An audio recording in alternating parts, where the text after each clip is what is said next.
Testing, testing. 1, 2, 1, 2.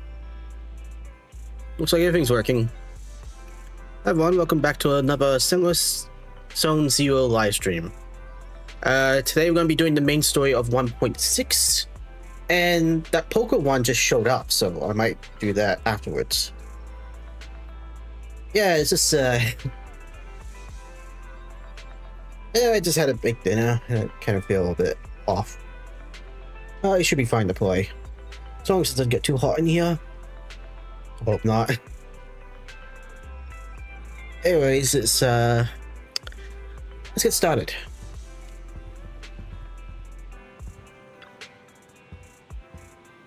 Well, the video store just received a reservation. Seems to be a big client. Even paid a large deposit up front. What kind of video store gets a reservation? We take reservations now? We signed in with a new software for promotion under Nicole's recommendation, remember? It had channels for reservations and deposits. I didn't expect such a big order to come in so quickly. Wait, a big client's reservation is in just 5 minutes. Must have been a reservation then. Maybe it's for making a payment in advance? Anyway, let's welcome the customer first. We're counting on them for this month's electricity bill. God, we're so in debt to the electric company. But not as much as Nicole is. Oh, hey, here we go. Looking dashingly evil as always. Apologies for the intrusion. I'm Hugo. Let's just say I'm something of a collector. Yeah, we've seen you before. I've heard your video store is the most classy one in all of New Eridu, and I must say, it absolutely lives up to its reputation. The ambiance here is understated yet refined, elegant but still cozy. It's so soothing, like a steady beacon in the dark. Alright, calm down, Dracula. I've also noticed some well-known individuals frequenting this place, including elite members from PubSec and HSO. Yeah, we're just that good. Your achievements at such a young age truly impress me. Thank you. Yep, that's right. Oh, you give us too much credit. Aw, thanks. I'm flattered. Yep, exactly what you said. Trust me, I'm being honest. I do find your store quite special. So, I guess the rumors about this place are true. Children of devils. What? What are you talking about? I'm not following. What are you talking about? I'm not following. Am I imagining it? Or do you seem really nervous all of a sudden? Children of Devils is an old movie I've been searching for, but it's so niche I can't find a copy in good condition. Nice save, I guess. Or perhaps, did this movie remind you of something else? I'm surprised there's a movie I haven't heard of. You're imagining it. I'm just surprised there's a movie we haven't heard of. No worries. Like I said, this movie is rather niche. Despite the word devil in the title, it's actually about vampires. I'm sure you already know. Vampires were a popular fictional concept back in the old civilization. And they're no longer a myth? Typically, they are pale-skinned, well-dressed, exuding a mysterious and dangerous aura. But beneath their immaculate facade lie lethal fangs for draining human blood. You kind of look like one. You kind of look like one. I'll take that as a compliment. Too bad vampires don't actually exist in New Eridu. Oh, and I don't feast on human blood. In fact, if anything, I'm hypoglycemic. Allergic to blood? Or you don't like seeing blood? Anyway, back to the movie. It's about a man who unwillingly turned into a vampire, and after years of plotting, finally kills his evil father and ultimately dies in the process. That's a strange plot point. So it's a pesticide. Petricide. So it's about patricide. You think so? To me, it's more like a revenge story. The villain just happens to be the protagonist's father. And the father bit him? Or was he born into... No, it had to be bite. So... that's a bit creepy. Well, it's a shame you don't have the videotape I'm looking for. I'll just grab a copy of every movie you currently have for rent. Okay. You're way too generous. No offense, but you're being overly generous. You don't have a hidden agenda, do you? I understand the skepticism, but I simply wanted to express my gratitude for discussing such a niche film with me. Your store is like a collector's gem in itself. Please, consider my payments here as an investment in a collector's prized find. And then he fails to return it. Damn him.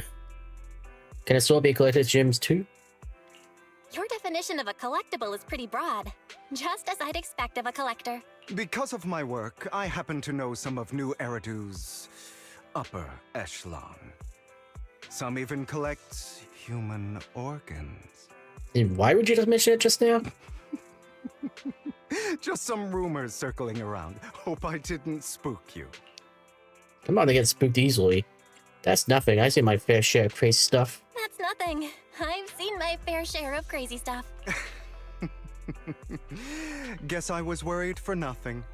With so many high-profile individuals visiting here, I'm sure you're well-connected and experienced in various fields. Where's Rice? Isn't he supposed to be here? Speaking of which, there's a big industry auction coming up. They'll probably have lots of collectibles, maybe even rare videotapes not on the market. And we would not be able to afford it. If you'd like to attend, just let me know. Oh, by the way, I saw a marketing event at Lumina Square. Looks like there's a raffle going on. Go check it out if you're interested. Maybe you'll stumble upon something exciting, especially at a place so close to the upper class. Something's going on. After all, there are always secrets hiding behind the light. Well, thanks for today. I'll take my leave for now. Until next time, my precious friends. Bury your tears with the past. Epilogue Season 1. Belle, this Hugo sounds a bit odd. He seems suspicious. Have you met him before? This must be how people talk with delusions or grandeur talk. Now that you mentioned it, he definitely sounds like the holier than thou type when he talks. Anyway, his generosity is still appreciated. His money's enough to cover our electricity bills for several months. Looks like we got pretty lucky today. Didn't Hugo mention a raffle event? Right, he mentioned there's a promotional raffle event for the auction at Lumina Square. Belle, you're not going to? I'll try my luck there. I'll go find check with the upper class circle.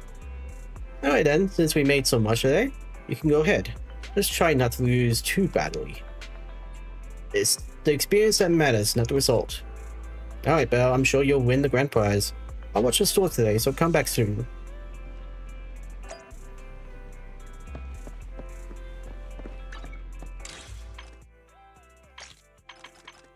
Okay.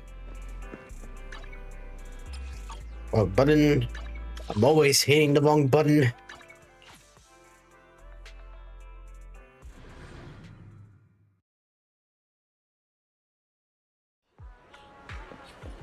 Nice, also You there. here. Why not come try your luck? All sorts of prizes are waiting to be won. And you just happen to be here.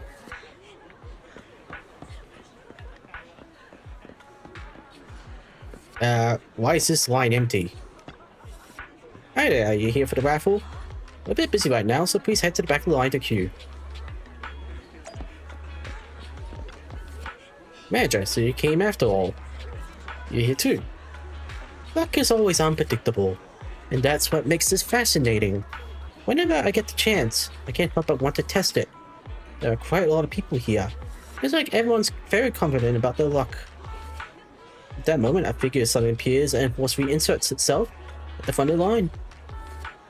Hey, young man, what do you think you're doing cutting in line? Cutting in line? Do you know who I am?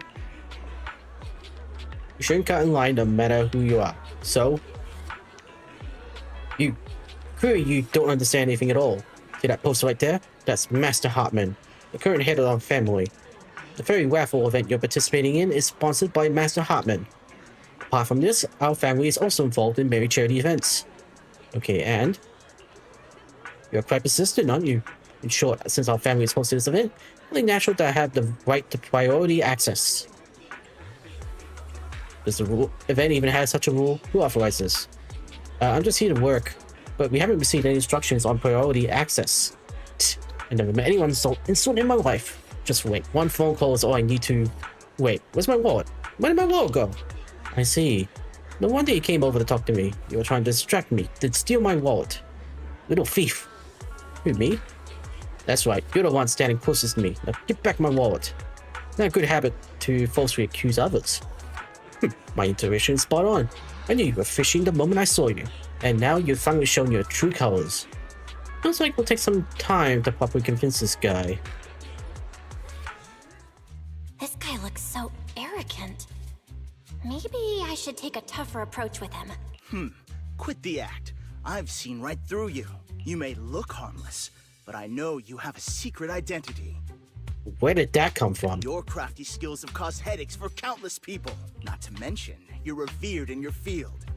Everyone knows who you are. Your true identity is a member of the most infamous band of thieves in New Eridu, Mockingbird. Okay, now I know you're very stupid.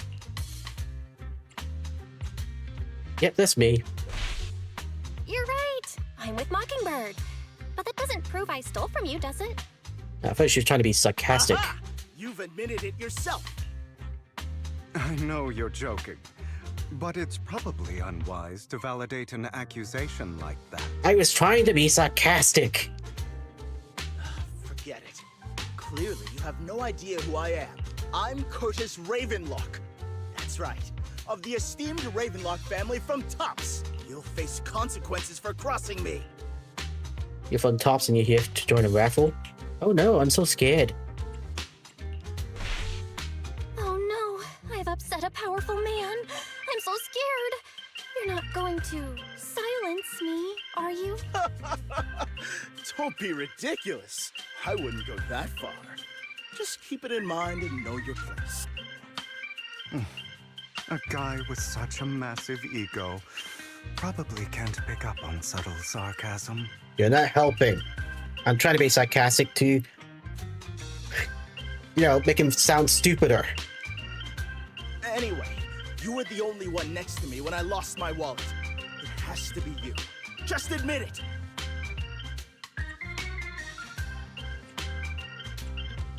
Reason with him in an intimidating tone. Listen, you can't just throw accusations around. You'll be held accountable for what you say. I did not steal your wallet. But if you insist that I did, let's go to PubSec together. Of course, if you can't prove it, I'll be pressing charges against you. Press charges? That's a bit too extreme, don't you think? Oh no, I'll take you to court. Looks like you found the right approach to deal with people like him. In any case, my wallet is missing. It had a ton of Denny's, so someone's got to answer for that. Oh, so you're gonna rob me. Sounds like you're just shifting the blame. It could still be in your pocket for all we know. No one's responsible for your wallet except you. Let's be real. You're just trying to shift the blame. You! No one's ever dared to speak to me like that before. Clearly, your accusation is baseless, Mr. Ravenlock. Your outfit, while elegant, shows unironed creases and noticeable signs of wear. You've likely worn it for a long time. Plus, the wet ink on your cuffs suggests that you rushed straight here from your workplace. Likely so you wouldn't miss today's raffle. All in all, it's clear you're not well off and quite careless. Chances are you lost your wallet yourself, and it probably didn't hold much cash. Is that why you jumped to accuse others? Hoping to leverage your family name to make a quick Denny? nonsense! Regardless, you owe this person an apology. Yeah, get on the floor and bark like a dog. Damn it! You'll regret this. Just you wait! I really hate it when innocent people are wrongfully accused. But it's all over now. I hope it didn't ruin your mood. I still have some doubts. I still have some doubts. Did he really just drop his wallet? Regardless of what really happened, he got what he deserved. He should have known what would happen the moment he falsely accused you. People like that should have a taste of their own medicine. That sounds fair to me. Unfortunately, we don't usually see such fairness in our world, do we? That's why sometimes I don't mind resorting to unconventional methods to right the wrong. You seem to be implying something. You seem to be implying something. Don't tell me. A good movie never spoils its ending. But feel free to speculate. So you stole his wallet? Anyway, it was nice running into you. Please, accept this raffle ticket to mark the occasion. May it keep you away from shady people and situations and bring you good fortune. I'm sure you're familiar with the Ravenlock family of the tops. They were once incredibly powerful, a true behemoth among even tops. Unfortunately, that's all in the past. Now they're not doing so well, be it their funding or reputation. They're far from their former glory. Though, of course, this is what the Ravenlock family deserves. Do you have a grudge against them? As you know, being collected means I have to deal with these high society people. And among all the people I counted, the Ravenlocks are the toughest crowd. Cunning and ruthless. These words were made for them. All the same applies to most people in tops. The Ravenlock family is among the worst. Can I have a minute? Yes, 100%. I was wondering why my game sounds so quiet. Take that Curtis guy, for example. A branch family member at best, but already immersed in his arrogance. Unfortunately, I'm just an ordinary collector below that playing field. Otherwise, in any case, if you run into a Ravenlock, it's best to keep your distance. Same goes to Tops people, of course. After all, the Tops Enterprises Union is one of the top power players in Urdu, toe-to-toe with the Mayflower-led city administration. These two are at each other's throats behind the scenes. One new Urdu query isn't big enough for two behemoths, but if you ask me, it's just dogs eating dogs. I've been going on for quite some time. Alright, let's leave it at that. See you again sometime. After Hugo leaves, you see a cat playing with a wallet, and everything inside is gone. Why do I have some extra dennies in my pocket? Same here. I think I bought this much for me. Oh my, could it be some kind-hearted person who's giving us money? You also tentatively reach into your pocket and fill the raffle ticket that Hugo gave you earlier. In any case, there's a price to claim. Alright, let's skip the line. Want to redeem prizes? Yeah, me. I think you and your friend for earlier. We would have been stuck with that guy otherwise. Alright, you came to claim your prize. Let's see, your ticket is... It's the grand prize! The only grand prize of this raffle has been won! Is it me? The ticket doesn't lie. That's right, today's grand prize is yours. Congratulations. I guess this is what they call good deeds get rewarded. The prize is 50,000 dennies. Please keep it safe. Wow, really? Oh, thanks, Hugo. Though you're still suspicious.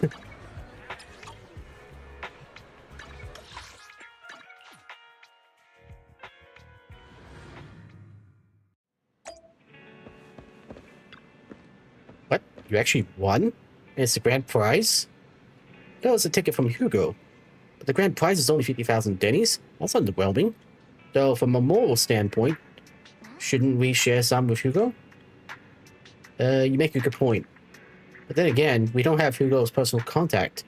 I guess we have to wait until we run into him next time. Bell, the news just mentioned the Brigham investigation outcome. Since the commissioner regards everything as Bringham's personal actions, I was hoping PubSec's internal investigation would expose more big names. He might have gotten the hush treatment. Yes, you make a good point. After all, the Exultant is evolved, and PubSec probably doesn't want to disclose more details. I still feel like there's some terrible secret behind all this. Belle, your phone just rang. Maybe you should check who sent the message. Alright. Master Proxy, my apologies for disturbing you. Are you available at the moment? I have some important matters I'd like to discuss with you in person. This doesn't sound like a good thing. In my humble opinion, this shouldn't be considered a bad thing, at least. It's great that you have some free time. Please wait a moment. Elle and I will visit the video store in 5 minutes. 5 minutes again! Oh, hello, you two. Master Proxy, I've come to discuss an important matter with you. For that, we need to be honest with you. About the Master of Victoria Housekeeping. You probably don't know about that yet. We actually don't. Is this your mysterious master? Correct. Victoria Housekeeping is loyal to the current head of the Mayflower family, who is also the mayor of New Eridu. Is it the mayor I'm thinking of? Yes. New Eridu currently only has one mayor, so it must be the one you're thinking of. Don't worry, the mayor is probably just an ordinary person. I haven't met him in person though. This is definitely some news to process, although I've already suspected you are loyal to some big names. I didn't expect it to be someone of the mayor's level. Actually, it's the mayor who wishes to talk with you, too, which is why we come. After all, you've both been deeply involved in the previous Springer and Sacrifice-related events. Haven't gotten into trouble, have we? I completely understand your concerns. Please be assured I pledge on my honor that the mayor has no ill intentions and will not hold either of you accountable in any way. He will only contact us through the phone. Well then, let's talk. Thank you very much. And without further delay, let's contact the mayor. They're here with me now, sir. Yeah, in case you haven't been told, Lycon's got a new voice actor. Basically, there's a whole big situation going on that has revived the debate of the voice actor strike. I don't know what the hell's going on anymore, but it is what it is. But I'm starting to think Wholeverse needs to be more upfront about it. You can't just keep things hush-hush. It's confusing everyone. Like, seriously. We still haven't even got compensation. Like, this isn't, like, compensationable when there's voice actors missing from the walls. It just looks bad.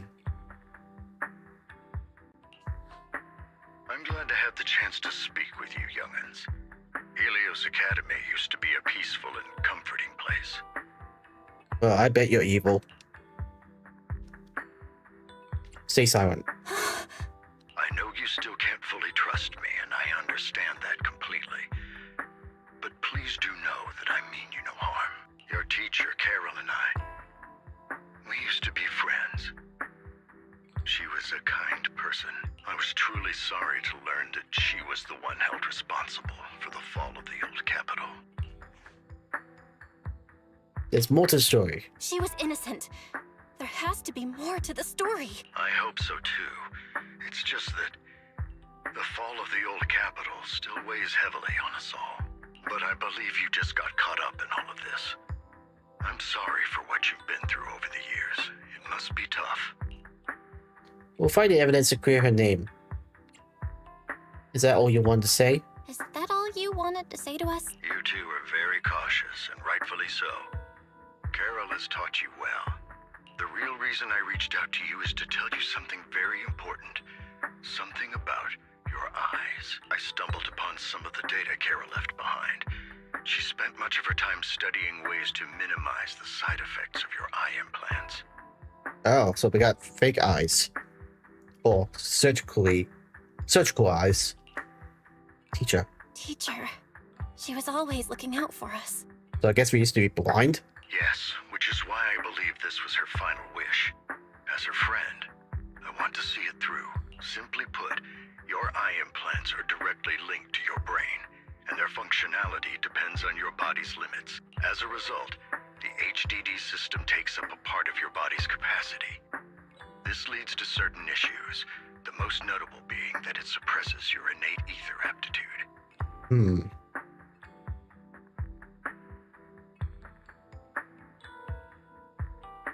The HDD system? I brought in a team of specialists to analyze Carol's data samples, and after some effort, they created a plan to upgrade the HDD system. After the upgrade, the HDD system will operate with significantly reduced power consumption, allowing for a substantial boost in your ether aptitude, or rather, a restoration to its original level. That seems surprising. But how can we trust you on that? You mean we'll be able to enter the halls ourselves? Not that we haven't already. Do you mean that once the HDD upgrade is done, we'll be able to enter the hollows ourselves without Thank you for the follow, Elsa Wilson 001. How are you doing today? Exactly. You'll likely experience some discomfort at first, but you'll get used to it over time. I'll have the specialists from Marcel Group continue monitoring your physical condition to reduce the burden on your body and help restore your ether aptitude more effectively. Also, there's some kind of catch. Are you really giving us such advanced technology for free? Feels like there's gotta be some kind of catch. Besides, you must have known about us for a while. So why wait until now? I'm not asking for anything in return. As for why I didn't reach out sooner, truth is, from what I've learned, your eyes possess even greater power. Perhaps the power within you could affect all of New Eridu. But you must understand, power is a double-edged sword. It can be used against enemies or allies. Oh, this is interesting. Because this whole eye thing started when we got Fairy. And now it seems like this power is more internal than it is Fairy. So it's kind of confusing a little. So, I guess the question is, what is our power? As the mayor of New Eridu, I must ensure everyone's safety. So I hope you'll forgive my caution. I've been observing you for some time. That said, I'm confident to say that everyone at Victoria Housekeeping speaks highly of you. Miss Bell and Mr. Wise are both kind and honorable individuals. I believe they'll use their power for the right cause. Yeah, they're both good people. Thank you for your kind words. Even though we have no idea what this power is. You're not just saying that to get our hopes up, are you? Of course not. It's just that I don't have much information right now. I'll let you know as soon as I do. Well then, I'll let Lycon assist you with upgrading the HDD system. Rest assured he'll guide you through everything. You should be able to follow him with your knowledge. If you would follow me. That kind of begins working on the HDD system. Ah, so now he's a mechanical genius. After a while, you almost feel as if an invisible binding within you has been undone. Your eyes and brain feel almost bloated, but it passes quickly, replaced by a sense of lightness and clarity you never felt before. It's almost like a blurry layer shrouding reality has vanished, and a mysterious power swells within you. How are you feeling now? All good, I think. Really? I'm feeling a bit off. Your body is adjusting. Give it time to adapt to the changes. As a precaution, hold off on entering the hollows until you feel better. I see. In that case, I'll sit back and help Belle for now then. It's quite impressive one of you adapted so quickly. Your ether aptitude is now on par with most hollow investigators, meaning you're ready to explore regular hollows. Yeah, but we're not fighters. It'd be interesting if we do enter the halls, that we just focus on stealth. You know, if it's just them. Because I think it'd be more fun that way. I mean, save the potential future 4-star version of them for, well, for another time.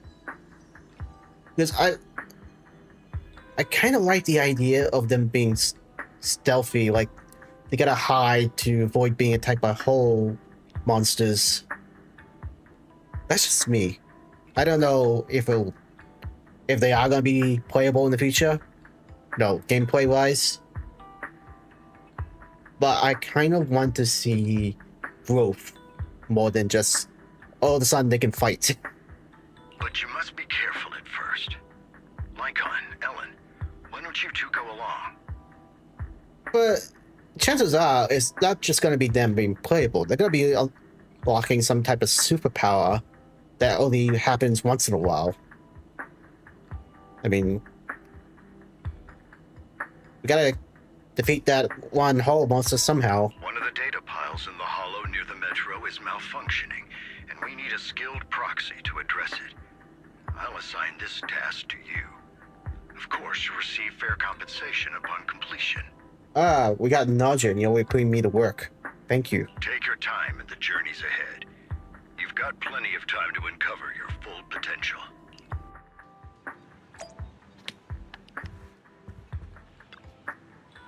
Master Proxy, if you are ready, let's enter the hall together. Please be assured, Elle and I will protect you, and will not let you get hurt.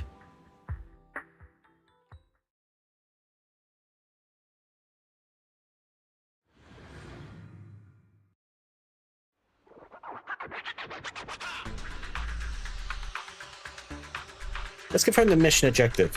The mayor wishes for us to retrieve information from 3 data piles. Yeah, in order to update the carrot for this area. Retrieving that data is something only the esteemed Master Proxy can accomplish, so we'll leave it to you. Master Proxy, the data pile that the mayor mentioned is in this direction.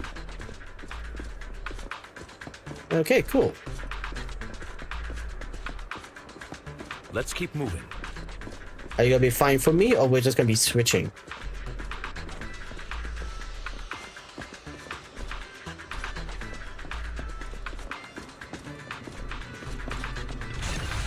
That's one whole data set successfully retrieved. Master Proxy, you're indeed skilled. Let's go find the next data pile. If only all work here were this easy. The data pile that the mayor mentioned is near that garage ahead.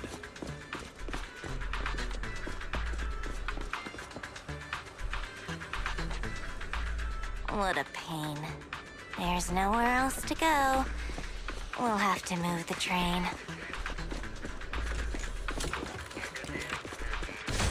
Yeah, the first things first, let's look for chests. 1 second. Yeah, it's nothing.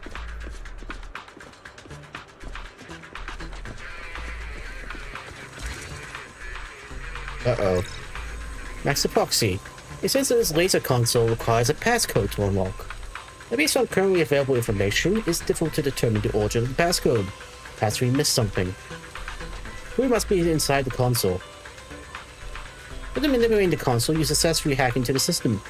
Although you can't directly crack the passcode, you learn that clues are hidden in a nearby area. Relay this information to Lycon and Ellen. And the information was hidden in the console. Thank you. Good thing we have the proxy here, or else we'd be stuck right now. Time is of the essence. Let's start searching for clues related to the passcode in the surrounding area. We should search for the passcode nearby to disable the laser, and then move the train. Is it 8673? Oh, whatever. $777. I think. I can't actually read it. This visual effect seemed a bit sloppy. Master Proxy, let's input the string of numbers into the console right now. Ah, I get it now. That seems a little silly. Enter the passcode now.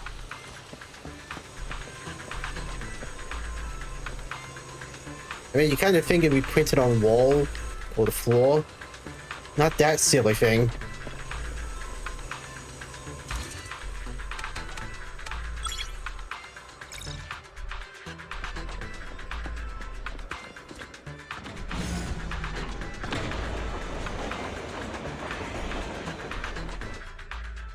How are you feeling now, Master Proxy?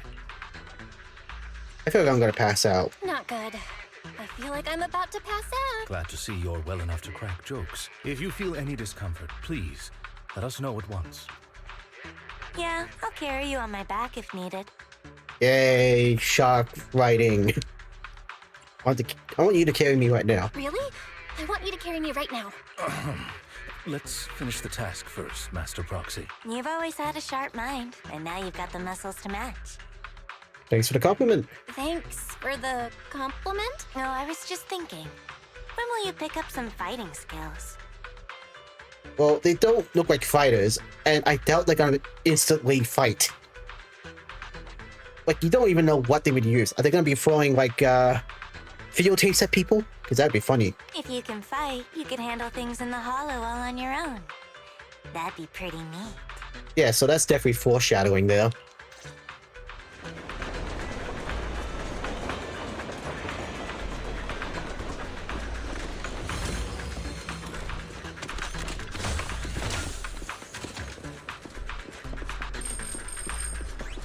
Where's the ambush? Good, we obtained another piece of data. Master Proxy, the data pile is right up ahead. Now a It passcode. seems to be guarded, however. Enemies are approaching. Master Proxy, please focus on obtaining the data. We'll handle the combat. Worry not, Master Proxy. We'll ensure you safe. Thank you. Sorry, I still need you guys to protect me. Phew. Looks like I gotta buck up a little. Get back! Roxy, you don't need to push yourself so hard. And what you need to do?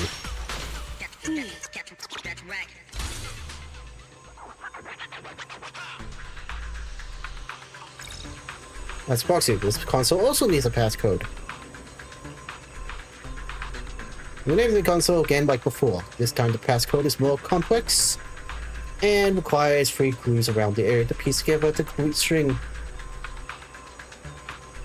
There are 3 parts. Let's hurry and find these scattered passcodes then. Oh, it's another passcode. We should be able to find the passcode nearby. Let's keep an eye out for it.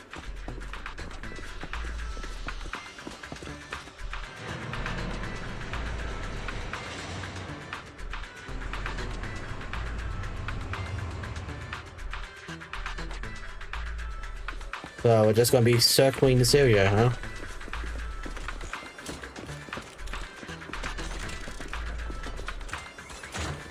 Why is it? Oh, up there. Maintaining the data piles in the hollows requires a proxy with the utmost professionalism.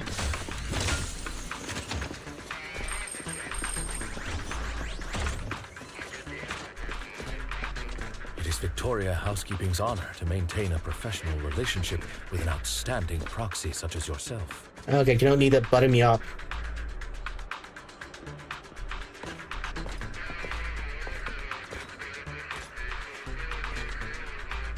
I think the one thing they need to work on is the timing of those subtitles.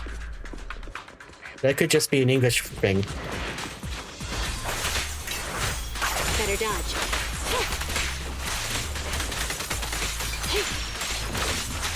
Take this.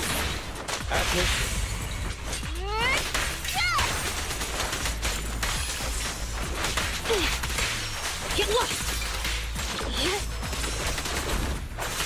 Out of the way. In position.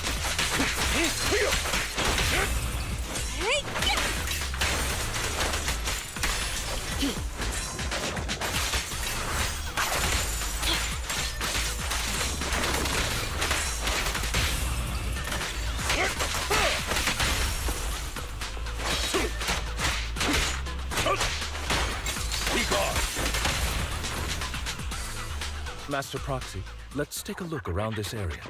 We might be able to find clues regarding the passcode.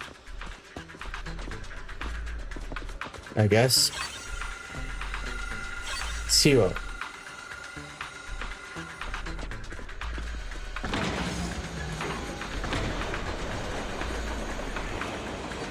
Proxy's moves seemed more fluid in that last battle. Master Proxy, this should be the second passcode.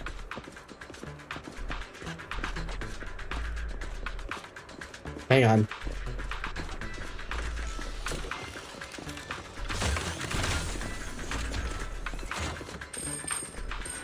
Alright, so 0, 4. Master Proxy, we've been in the Hollow for quite some time. How are you feeling?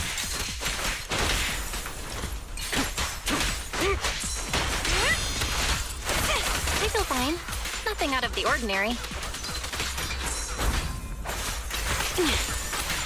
That's good to hear. After all, this is the first time you've entered a Hollow since the system upgrade. Best not to overdo it. Oops.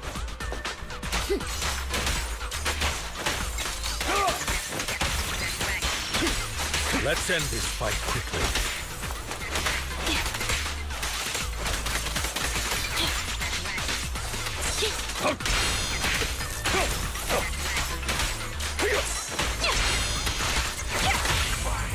Stand still.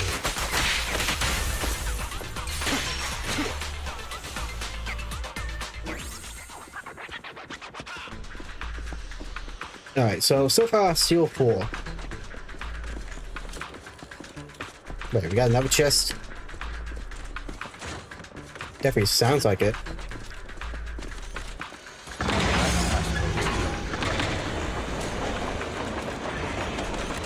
Frame rate dropping hard. 5-1. All right, that's all of them. Let us return and open. Okay.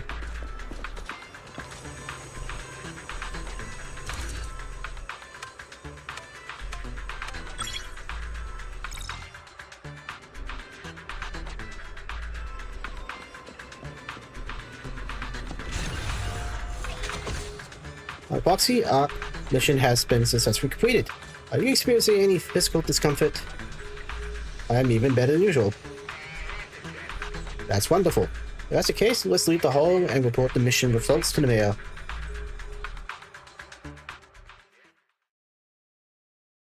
This was clearly a trial. The mission was a success, sir. Master Phaeton's performance was outstanding. Excellent. You truly are exceptional. I'll be frank.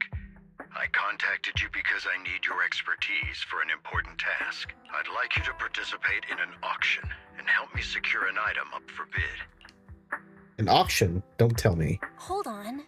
Is it the same auction I heard about? The one with all the high-profile attendees? Yes, that's the one. I knew asking you was the right choice. Yeah, but for the wrong reason. Since you're aware of it, I'll get straight to the point. It's related to the sacrifice you encountered. Sacrifice? Has it appeared again? Remember the sacrifice you took down near the construction site? Public security did some research after retrieving it. It turns out it can maintain its form outside the hollow and carries human genes. That could be a problem. That means I can come outside the hollow. Like Bringer. Within it, we extracted a mysterious core. This core possesses the same inexplicable power as the sacrifice, allowing it to exist without relying on ether. Well, actually, I can't really see like Bringer. I mean, he had an ejection. This is more like Bringer 2.0. However, the core was recently stolen from the most secure lab in New Eridu. We suspect this is an inside job rather than an external theft. We searched extensively without success, until I saw the auction flyer. The core has been concealed within an auction item. Well, that's very unique. But why? Do you want us to bid on it at the auction? So you want us to bid on it at the auction. But why us? The power of the sacrifice is highly volatile and destructive. We must keep it confidential, at least for now. And I, as mayor, am not suited to participate in the auction myself. Plus, I'm running checks on my inner circle due to the theft. Okay, but how exactly do you expect us to pay for it? Frankly, there aren't many people I can trust. Don't worry, the funds are covered, and Victoria Housekeeping will be assisting you. Thank you. Of course, this hinges on one condition. Your willingness to aid me. I'll give it a shot. All right. We'll give it a shot. But we should probably mention that someone also told us about this. Thank you very much. I that I could rely on you. The only hurdle now is the invitation. It's exclusive to Tops, so obtaining one might take some time. I'll handle that promptly. I'll leave the rest in your capable hands. Mayor is the calls. You seem Cool. a bit puzzled, Master Proxy. Relationship between the mayor and Tops. The relationship between the mayor and Tops seems rather delicate. You're quite perceptive. As you know, the roots of New Eridu's governance lie with the Mayflowers, while Tops is a conglomerate of companies. Power and profit often lay the foundation for conflicts, which is why securing invitations could be tricky for us. Things would be much easier if Tops weren't so involved. But worry not, Master Proxy. It may take some time, but we will overcome these obstacles. Then Hugo kicks the door open and say, "Guess who's got tickets?" Now, if you've no further need of me, I'll take my leave. Have a good day.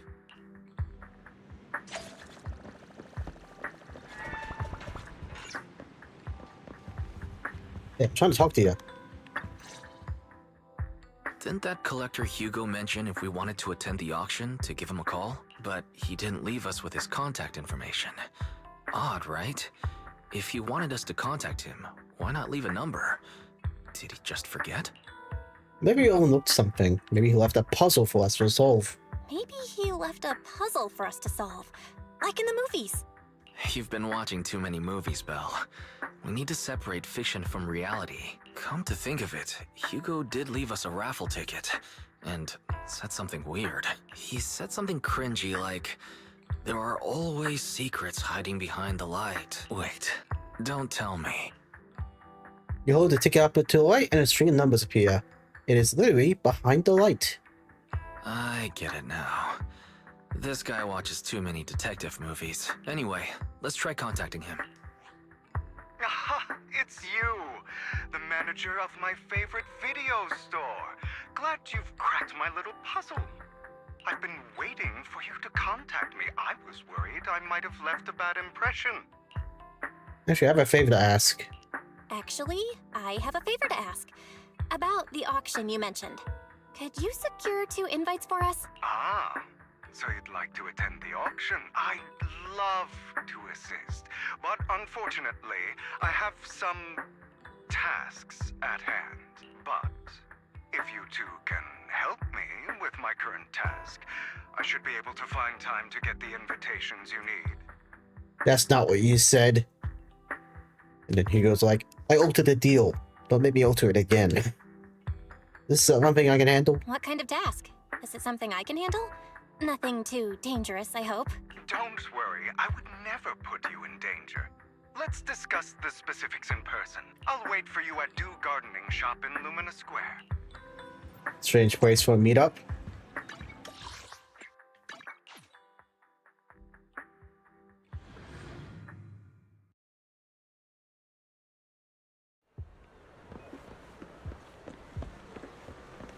You've arrived, my friend.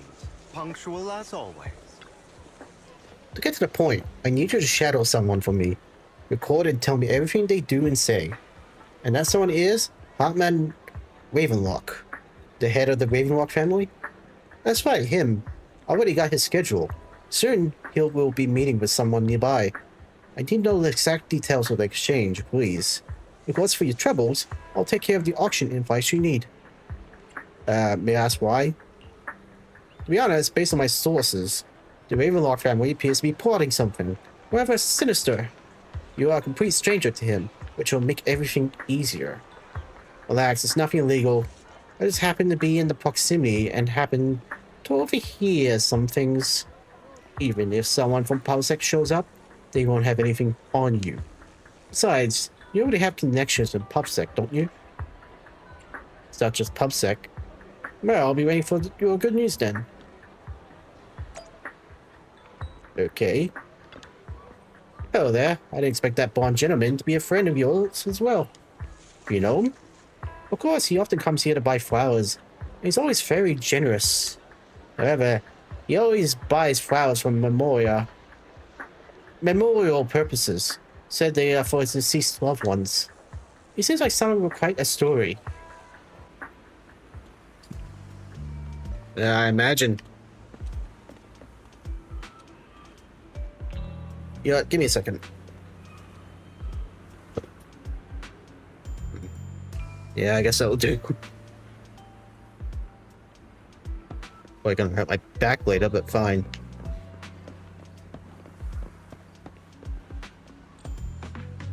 Probably makes me sound a bit louder.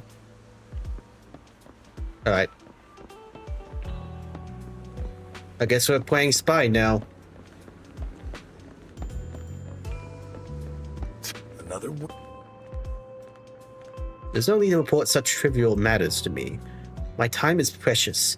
Get to the point. Organs. Didn't I get shut down already? The people behind it are gone. And here I had high hopes for her. But now? Anyway, shut the entire business down and make sure to do it clean. Understood? Oh, and by the way, have you tried that medicine I mentioned before? As long as there's no problem, this thing is worth far more than your life. You better make sure everything goes perfectly. Don't forget, our partners are dangerous people. Failure is not an option. Okay. I'm gonna be honest, that could be related to Anby's storyline, but who knows?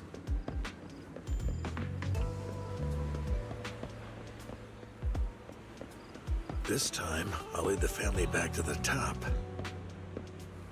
Get it, top. How is the new insurance project going? It's progressing smoothly. However, Master Hartman, can this thing really profit? Our funding chain is already... Of course it won't earn much. Breaking even would already be good enough. These are Master Edmond's orders. To improve our family's reputation, you must do some charity work. They're dumping all the unprofitable business onto us. Isn't this just to... Shut up. Sorry. Shut up. Of course I'm aware. To regain influence within TOPS, you'll have to take it step by step. I will manage. After compiling the things you heard, you arranged to meet Hugo in front of the flower shop to exchange intelligence. Well, that was quick. I was expecting we had to take a photo or something.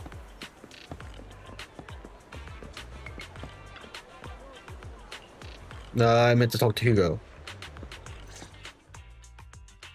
Good day, manager. Wonderful to see you again. You're as sophisticated and charming as always. Enough with the flattery. I'm getting that all around today. About our previous discussion, I assume you've made some progress? Share your findings on Hartman with Hugo. His gaze remains lowered as he listens intently. His pale, slender fingers upsetly flipping to intricate coins with practiced ease. Which sounds like him doing like that.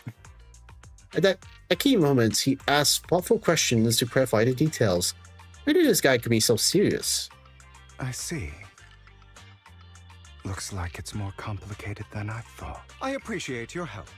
Here are the promised invitations for you. One was mine, but I won't be able to attend as I'll be occupied that day. I had to pull a few strings to secure these invitations. So please, don't mention where they came from. Otherwise, someone might come hunt me down. Okay. Is the auction that dangerous? Wait, seriously? Is the auction really that dangerous? Well, when you dance with sharks, you can't avoid risk. Ah, then Belle's perfect. She's hanged out with sharks. But I have faith in you, dear manager. Oh, shark. I'm entrusting you with my life. My lips are sealed. Don't worry, my lips are sealed. And so are my brother's. I've been meaning to say, you're so close with your sibling. I'm kind of jealous. What's your view on family ties, manager?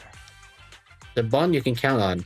It's a bond you must maintain with care and understanding. It's a bond you have to maintain carefully. Even as family, we might not fully know each other. For example, someone who was like a mother to us loved us deeply, but also kept many things from us. So, what does that mean if Weiss and Belle not Really related. Mother. Huh.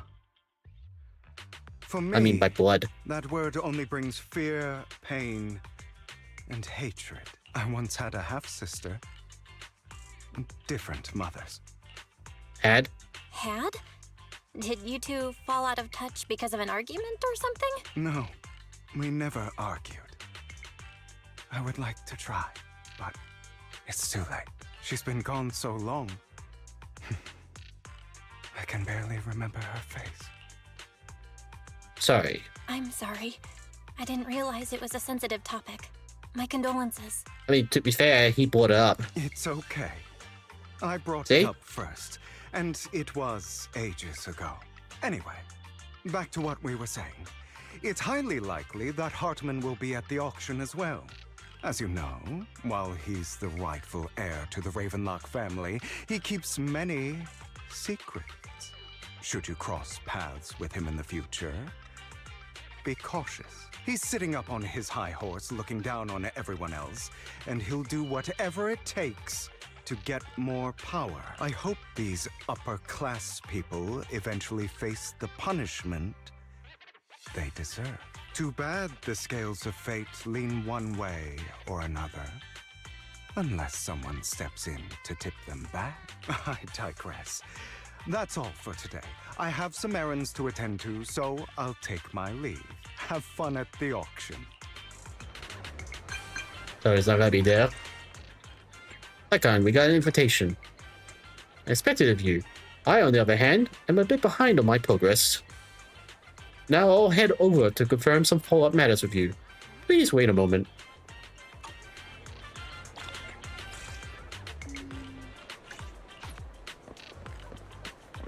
I'll go back to the video store.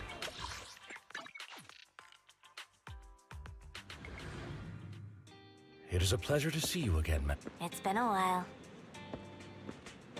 I mean, kind of feels like it's been like, maybe an hour in game time. What's wrong, Lycon? I seem to have caught a whiff of... No, it's nothing. Probably just my imagination. Master Proxy, may I have a look at that invitation you received? This can't be a fake, right? This is indeed an authentic invitation. It's truly impressive that you were able to attain it in such a short time. However, if I'm not mistaken, this invitation came directly from Tops. So you're in contact with Tops as well? My friend has connections in Tops. Oh, a friend. I see. They must be quite the character. Don't worry. I won't pry further if you're reluctant to share. Well then, I'll take my leave. See you at the auction later. Have a pleasant day. Now that we sorted out the invitation, let's get some good rest and prepare for the auction.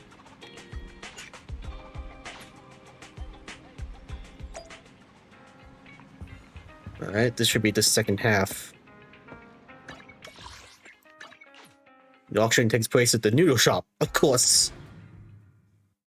The most secluded area.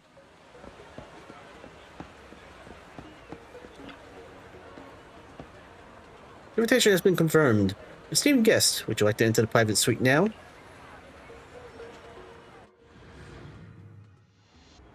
As expected, the private suite looks high-end. No wonder the invitation was so hard to get.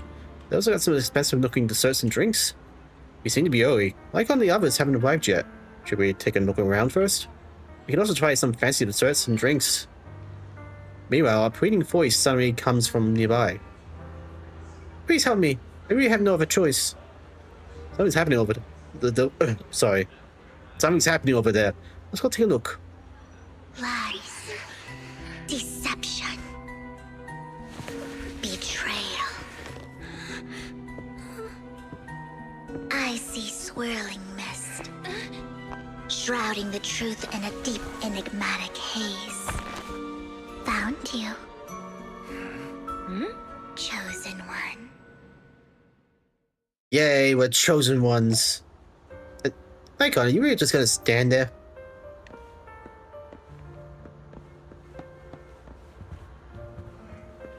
Alright, I guess we can only talk to you.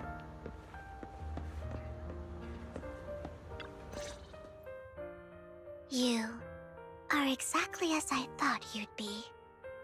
And you're exactly how I thought you'd be, Dark Elf. What do you mean by the chosen one? Chosen one? What's that? Sounds like something from a tacky novel that was popular a decade ago. Words can only convey so much.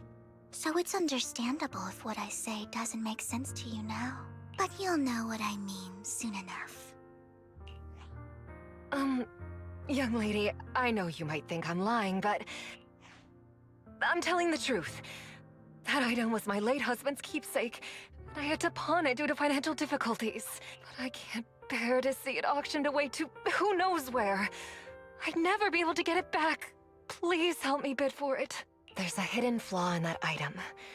If you point it out during inspection, it will be withdrawn from the auction and returned to the pawn shop. That way you won't have to pay for it. In return, I'll offer you some compensation. It may not be much, but it's all I can manage. Please. Mom, please don't cry. Your story might be genuine, but your intention is not. Besides, this has nothing to do with me. Your misfortune is not my concern. Ooh, she knows something. Young lady, you don't look like you're struggling for money.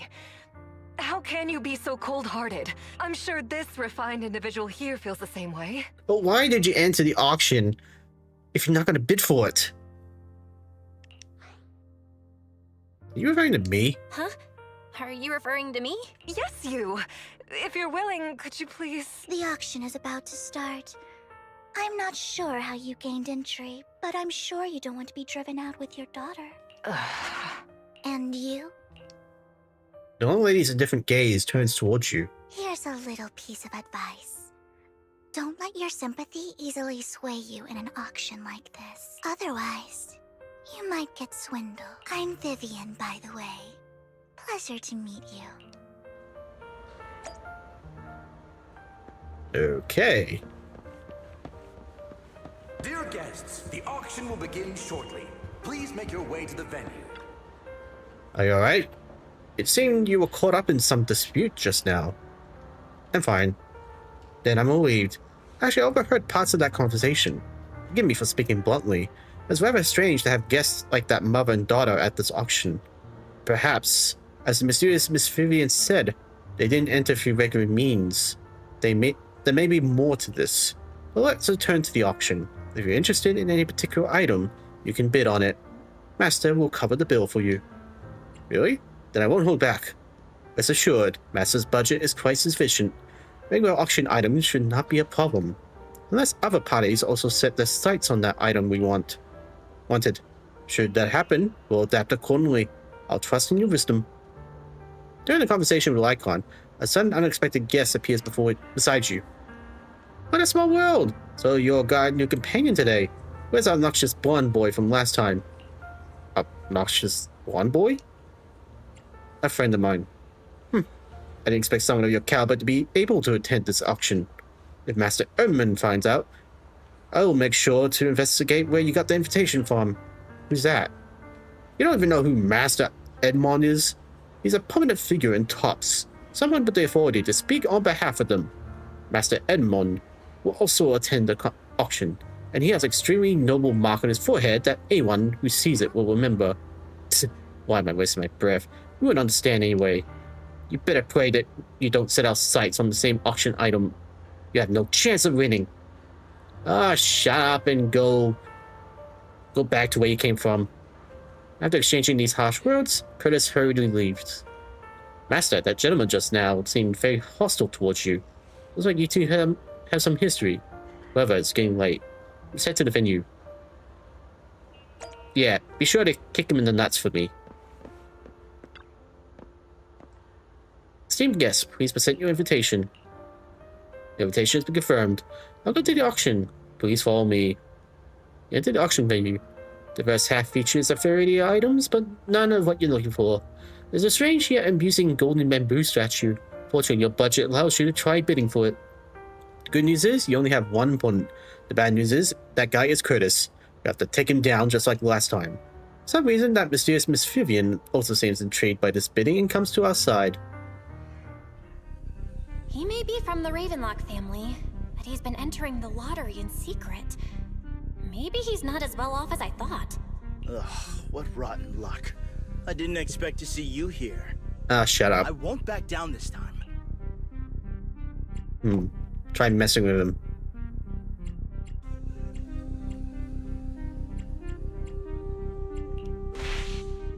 Why? Aren't That should you work. that bigwig from the Ravenlock clan? Surprised to see you at the same auction as us commoners. This is the top auction in the industry. I really don't know how you got an invitation, but I doubt it was through legitimate means. You seem a bit hesitant. His accusation isn't true, is it? You should just give up already. I'm dead set on getting this item. Try and intimidate him. Let's try mocking him. Overwhelm him with your financial power.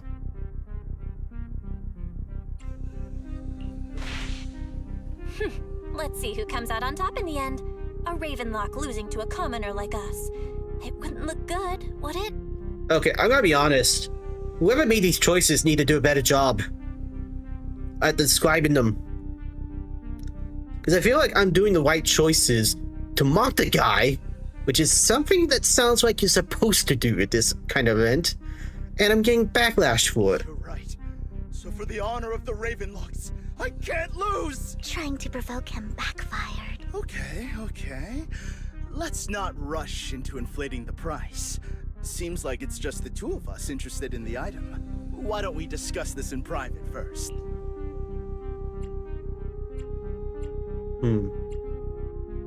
Why not just let me have this one? I won't back down.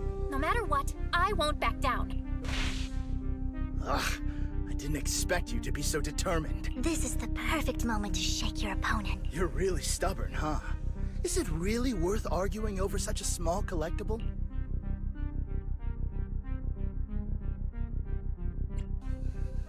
Raise your bid slightly. The current price seems a bit too high. Maybe we should raise it even more.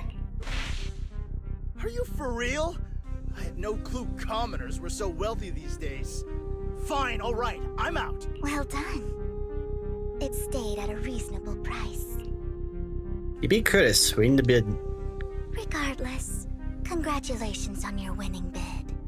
Thank you, Vivian. Though, in my opinion, its aesthetic style is a bit ahead of its time. Oh, it could be a collector's value. But as long as you like it, that's what matters. Well, it could increase in After collector's all, value. the true value of art is in the love people invest in it. The next item is truly exceptional. The final creation of a legendary artist, the only one of its kind in all of New Eridu. Yeah, now that I think about it, did they actually mention what we're after? The artist's tale is quite fascinating. Unrecognized during his lifetime, his works were discovered by art collectors after his death and became hugely popular. Because of this, authentic works are few and far between, making each one incredibly precious. And this stunning final piece, anyone who loves his work won't want to miss it. Without further ado, let's get started! Starting bid, 200 million Denny! If I can get it for under 500 million, I can still turn a profit. 300 million! If I'm not mistaken, Wise, isn't that the item the woman asked Vivian to bid on? Yeah, that's the one. If our budget allows, perhaps we should. 1 billion. Whoa. Even if this final piece is a collectible of this quality, starting at $1 million right off the bat, since she doesn't have to earn her own money, any bid is just a number to her. Was that Vivian? Wow. She just said, don't let your sympathy sway you, then went ahead and bid anyways. Yeah, but she can literally afford not to take her own advice. Ooh, this elegantly dressed lady certainly has refined taste and deep pockets. So, is anyone ready to challenge this young lady? Invest in the legacy of a talented artist who left us too soon. Its value could double in the future. I'd advise against it. I'm going to bid on this no matter the price tonight. This young lady is certainly very confident. Our time is almost up at $1 billion. Going once, going twice, going 3 times. Sold for $1 billion. Yay. All right, ladies and gentlemen, that concludes the first half of the auction. Please feel free to unwind in the lounge for a bit, as more treasures await in the second half.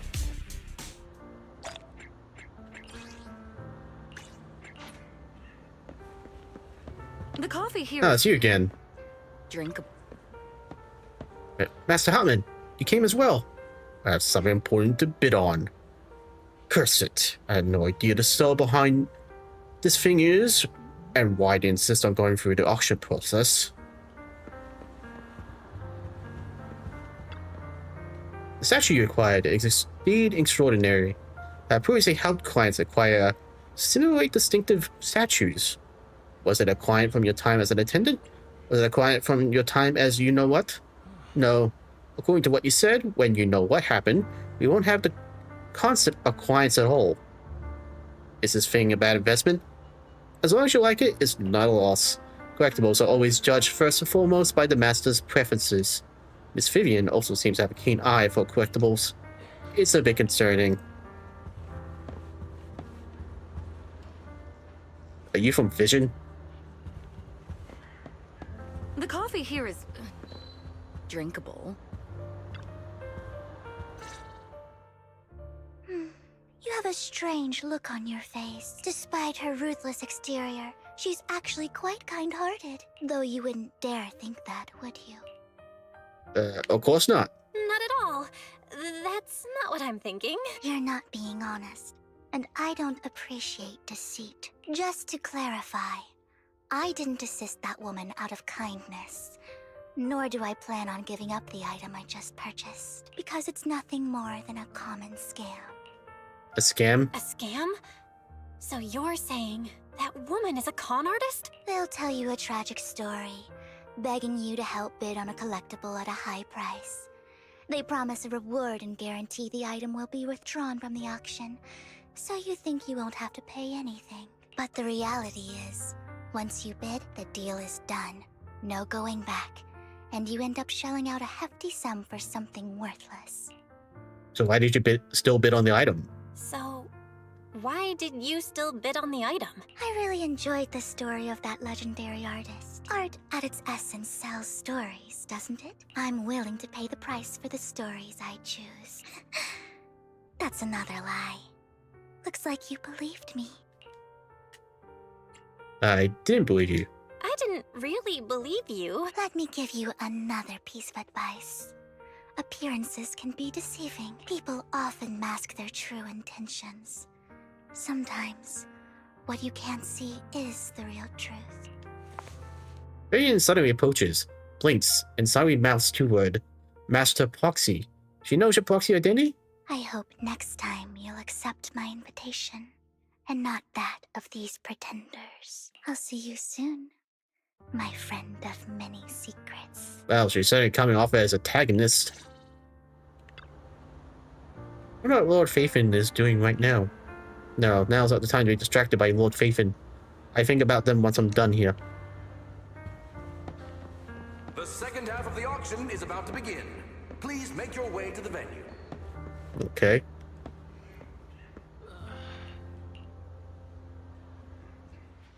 Ladies and gentlemen, welcome back!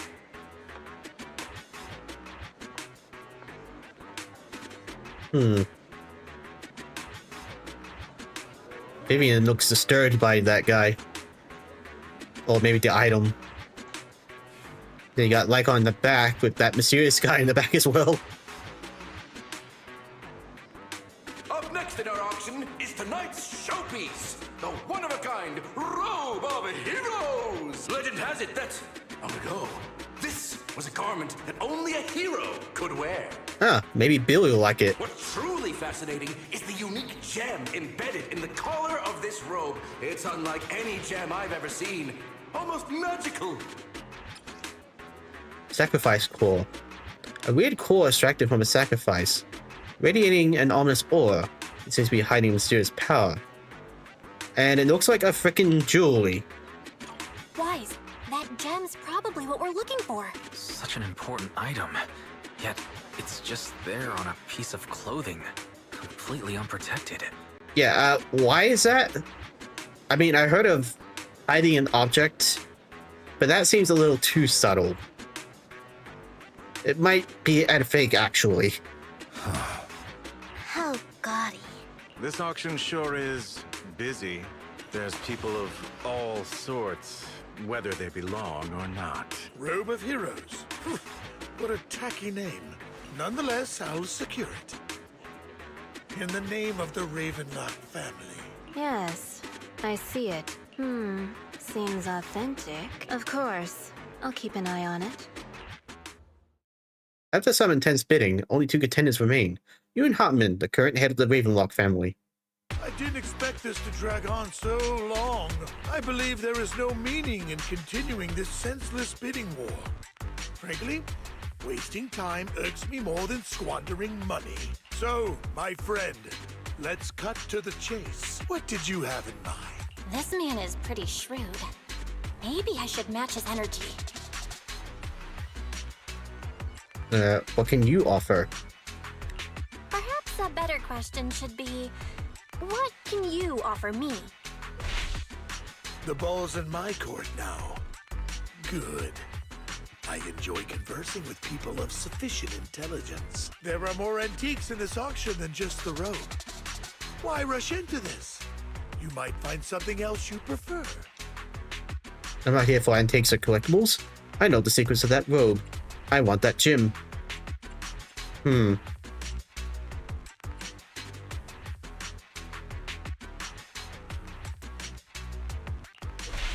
What? Actually, I know the secrets of that robe. Really? So there is something more to the robe. That should work. That's stupid. Our opponent seems quite astute, Master Proxy. Let's avoid anything that might raise suspicion. The Ravenlock family always gets what they desire. If you have any doubts, feel free to ask around.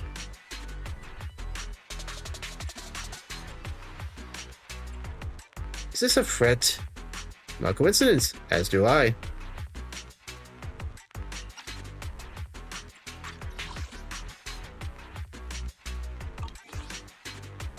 What a coincidence! I, too, always get what I want. You're quite confident. You know when to stand your ground. Well done. My time is valuable, my friend. I've already lost a significant amount of Denny's talking to you.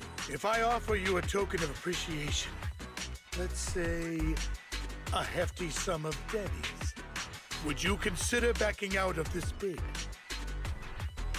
I'll give you the same offer. In that case, if I were to give you a hefty sum of Denny's, would you back down? I fear my price is beyond your means. It's been a while since someone dared speak to me like that. All right, since I can't sway you, we'll have to settle this with our financial power. But let me be clear. No matter how high it goes, I won't back down. Oh no. Though the mayor gave us a huge sum of Denny's, I have a sinking feeling it won't be enough to outbid this rich jerk. Don't say that out loud. After a round of intense bidding, Hartman secures the robe of heroes at a ridiculously high price. Thank you, everyone. It appears I'm the final winner of this auction after all. Well, I'll be taking this masterpiece with me. Of course. I must extend my sincere gratitude to all of you. Damn it, we almost won! Ugh, Denny grabbing jerks. I got a message from Hugo. He wants us to look up? What happened? Why'd the lights go out? What's going on? The power went out? Why are you two still here? Mommy, I'm scared. Ladies and gentlemen, welcome to tonight's auction. My apologies for the long and dreary opening. Yeah, that's supposed to be his disguise. It's the worst one yet. Because he walks around without the mask, at least. Losers always have a And lot hat. to say. That guy looks familiar. Is that? What are you all standing around for? Someone deal with this intruder! How uncouth. I'm simply here to reclaim what's rightfully mine. You! When did you? Well then, tonight's show is coming to an end. That guy? You! Well then, I wish you all a lovely evening. That was weird. It got stuck for a second. Yours truly, Mockingbird. After him! Catch that thief or forget about getting paid tonight! Guess we're chasing after him. I can't believe he's here. And his target happens to be that core, too. Yep, you know him, alright.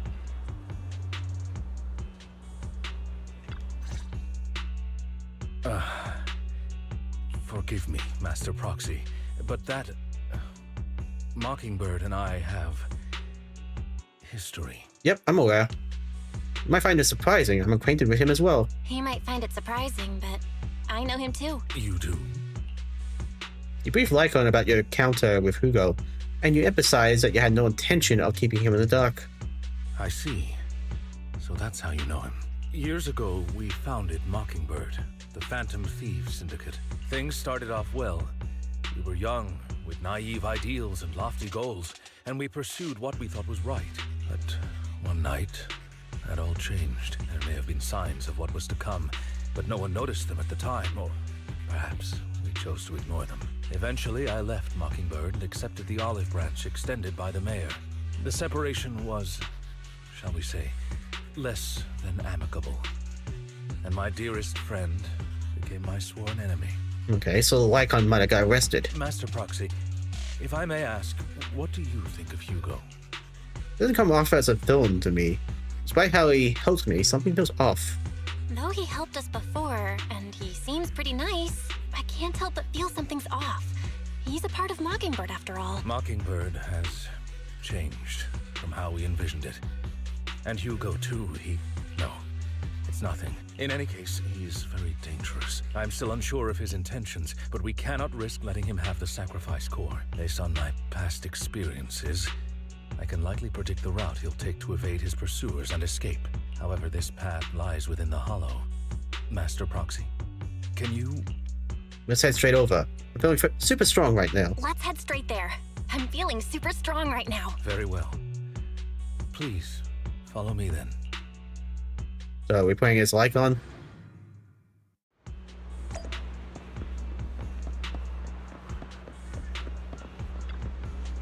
Master, it's this direction. If we head the hole down from here, we should be able to track him down. By the way, about the sibling. He's already gone home. That's good to hear. Worry not. I'll ensure your safety at all times within the hole. You're not going to fight him, are you? I hope it won't come to that. But how it actually goes depends on his attitude. Master Proxy, if you're ready, let's enter the hole now.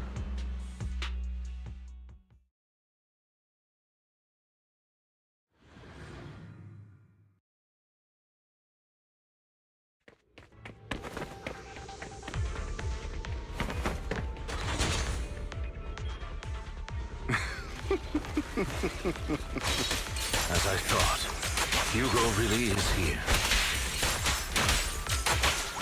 When we were still working together, he would often choose routes that were difficult to attack, but easy to defend.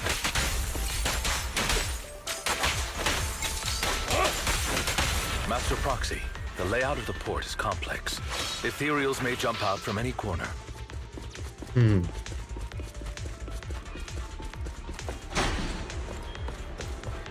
Do be extra careful.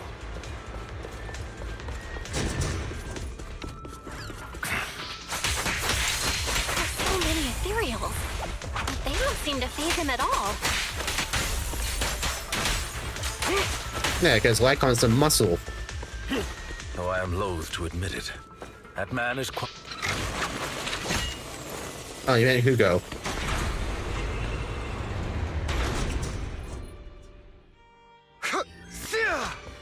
I hope eventually they fix their subtitles. Goodbye, my friends. Pay his provocations no heed. Because it feels like the timing's off for a lot of them. Master Proxy, the container console here has been destroyed by Hugo. He went to great lengths to block our path. But don't worry, once we find the specific container console, we will be able to repair it.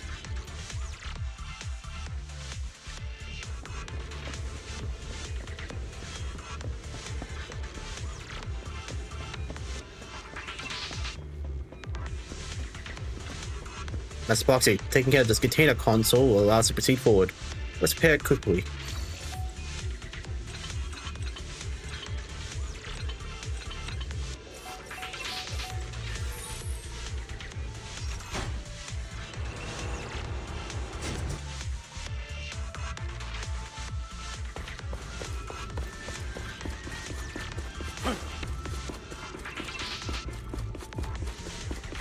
Landmines, really? This. Careful, or you'll get hurt. I'm not going to let you have your way. Master Proxy. That's one of Hugo's weapons. Make sure to avoid it.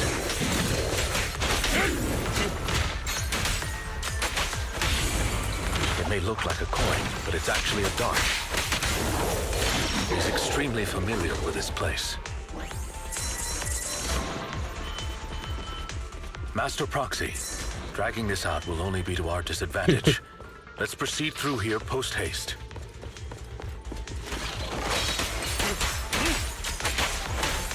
Be gone.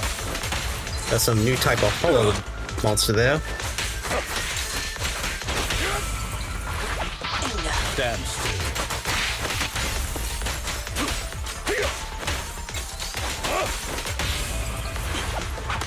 Stay calm now. The mechanism here isn't damaged. It's still functioning normally.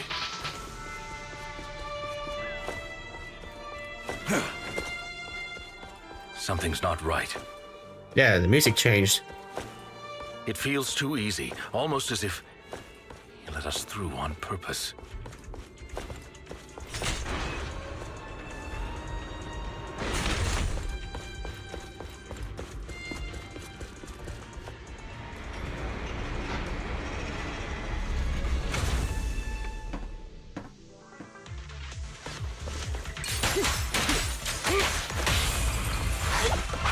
Stand still.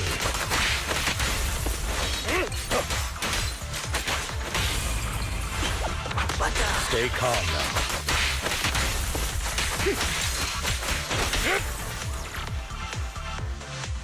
now. We played right into his hands. He's taking the opportunity to run off again. Is this a thief's escape ability? Yeah, right. These are skills honed through countless practical experiences. He's very good at this. If I'm not mistaken, the direction Hugo just escaped to should be in the area above when we first entered this hole. That's Foxy. Let's hurry and catch up. This must be the right way. So we're going back this way? Master Proxy. We'll be... Nice Proxy. Repair this console like you did before. Hugo hasn't gone far yet. It should be this way. Icon pauses momentarily. In the distance, a group of heavy armed figures emerge. Are they from the auction? No, they shouldn't be able to track Hugo here. They're likely just hollow raiders. Back then, Hugo would typically retreat into a hollow after securing the goods. And as his partner, I'd be responsible for leading the pursuers astray. I'm unsure if he has a partner now, or who they might be if he does. He seems to be alone. He must have found a new partner. Well, Phantom Thieves usually have partners, right? He must have recruited a new one. Yeah, poor Vivian. True. That could make things trickier, as he may have passed the core to his partner. Regardless, Master Proxy, let's steer clear of those hollow raiders for now. Although I'm confident in my ability to defeat them, the clash here might delay us and jeopardize your safety. Our main focus now is locating Hugo and retrieving the gem.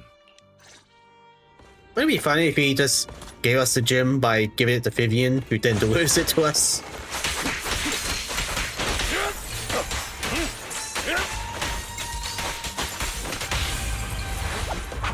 Stand still.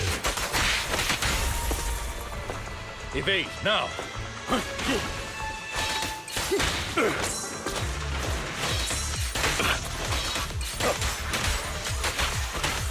Be gone!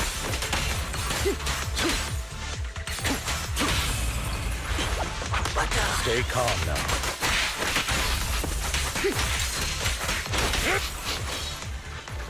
He should be nearby.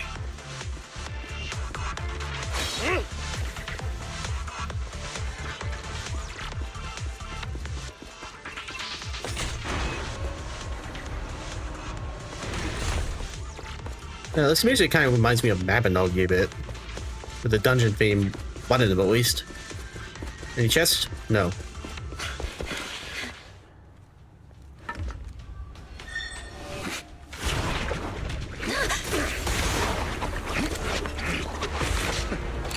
Long time no see, traitor.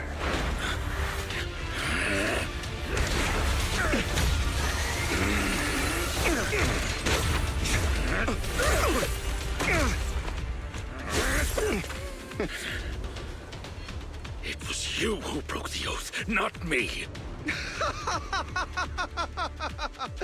You haven't changed, pompous and self-righteous.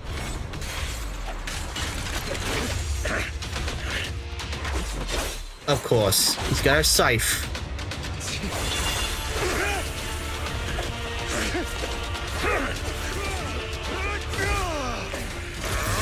You're beyond reason. Both of you! Enough!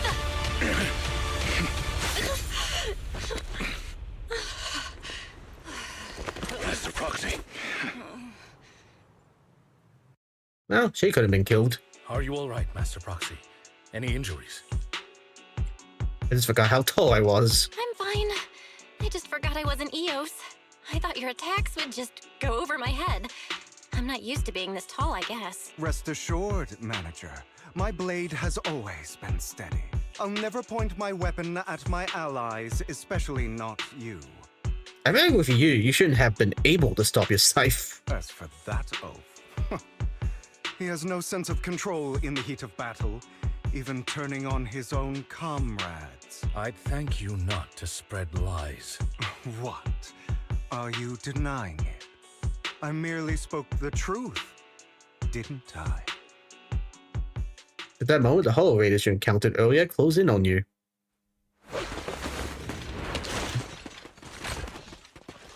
That was awkward. Thought we were in for a tough day, but it seems we struck gold in the end. If you value your lives, you better hand over all your etheric resources and any other valuables you've got. I have no conflict with you, gentlemen. I'm here for personal reasons, not to mine ether resources. Cut the crap. It's been a rough day, and we need something to make it right. Whatever your business is, pay your dough or bite the dust. Pay our dough. This is the Hollow. You're not claiming this Hollow as your own, are you? Not even the current mayor of New Eridu would dare to make that assertion. Am I correct? Mr. Mayflower Watchdog. You sure have a mouth on you, pretty boy. Don't push it. We've buried idiots like you in the Hollow before, and soon you'll be joining them. That's a lie, because clearly no idiot would be buried here. I'd urge you to reconsider. Unfortunately, your kind advice has come too late. They've already worn my patience thin. Here are swiftly deals with the Hollow Raiders. Help me! Scared? Then perhaps you should think twice before you act. You've made your bed. Now lie in it. Sorry! I'm so sorry! Please have mercy! Spare us! We won't do it again! Are you quite done blowing off steam? Don't kill them. I'll hand them over to public security once we're out of... Who do you think you are to tell me what to do? They weren't planning to show you any mercy, yet you forgive them so easily. You haven't changed at all over the years, Lycon. To hell with you and your foolish fantasies of being some almighty savior. Haven't you learned your lesson from what happened with your eye and legs? My principles remain unshaken. No one has the right to take another's life. Sinners deserve punishment. Do you know how many lives they've taken? I'm merely delivering the justice the world needs. It is not our place to pass judgment. I know I will not sway you. There's no point in continuing this argument. I will stop you. I always will. Go ahead and try. We just stopped them, now they're gonna fight again. I will defeat you. I always will. Be prepared to kneel before me, traitor. You talk too much.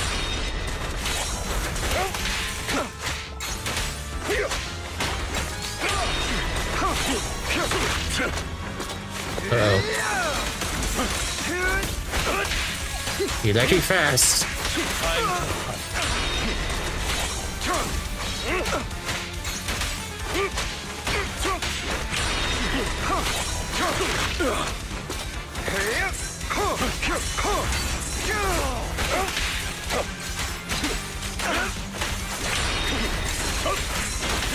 Is that all?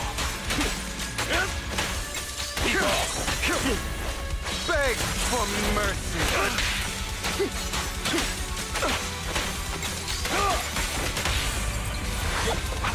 Proxy, I'd advise against trusting anyone from the Mayflower family. Or... Really? Do you two have to do this now?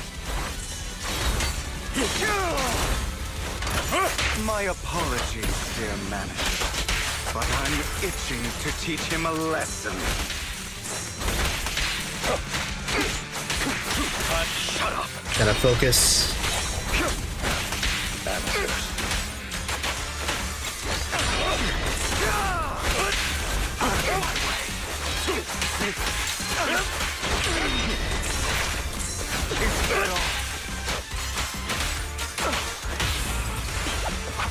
Stay calm. You lose.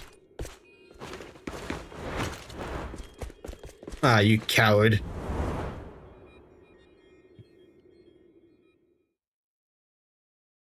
I wonder if we could actually lose that fight, because he was doing a lot of damage. After Hugo leaves, Lycon goes silent, as if lost in his memories. Worry not. Mastery of my skills will come in time. But there's something more important I would like to teach you. Something about faith. Jack? What? Is one of the other partners someone with a pumpkin head? Does a phantom thief even need faith? Of course. What else would we fight for?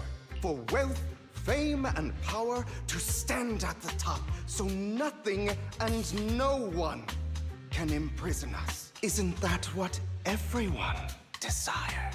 Or perhaps by faith? Do you mean something asinine and empty, like justice, dreams, or friendship? Hilarious. Grow up, Lycon. It's time to let go of your naive fantasies of being some almighty savior. You just don't get it. All right, enough squabbling. What I'm trying to teach you is very simple. I may not walk the path of justice, but I do not walk the path of evil. There's too much injustice in this world. And there are times when it becomes necessary to right those wrongs with unconventional methods. Taking lives, however, is out of the question. Life is a precious gift, one that nobody has the right to steal. No one should have the authority to judge whether another lives or dies. Keep that in mind. I will. You don't seem convinced, Hugo. As you mentioned, this world is unjust. That's why we must strive to bring fairness to this world. Those who cause harm should face consequences, just as those who take lives should. But not all lives hold the same value.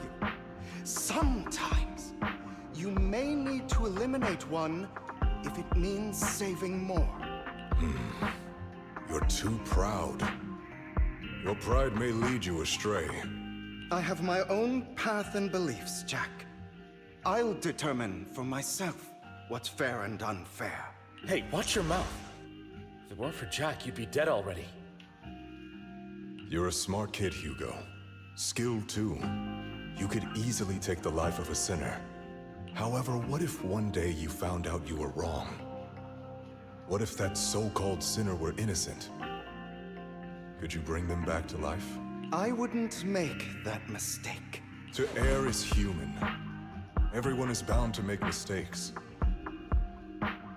It's good you are open with your thoughts. I just don't want your troubled past to weigh you down. Because your hatred doesn't define you. It only eats away at you. Been quiet for a while. What's wrong, Lycon? You've been quiet for a while now. My apologies, Master Proxy. I was just reminded of some past memories. Before Hugo and I founded Mockingbird, we had a mentor, Jack. Yeah, Jack Skellington. He took us under his wing when we were in dire straits, imparting his skills and life lessons. But Hugo didn't agree with his viewpoints. Perhaps our paths were always fated to diverge. What caused you split with Hugo? Okay, I'll admit. I've been itching to ask.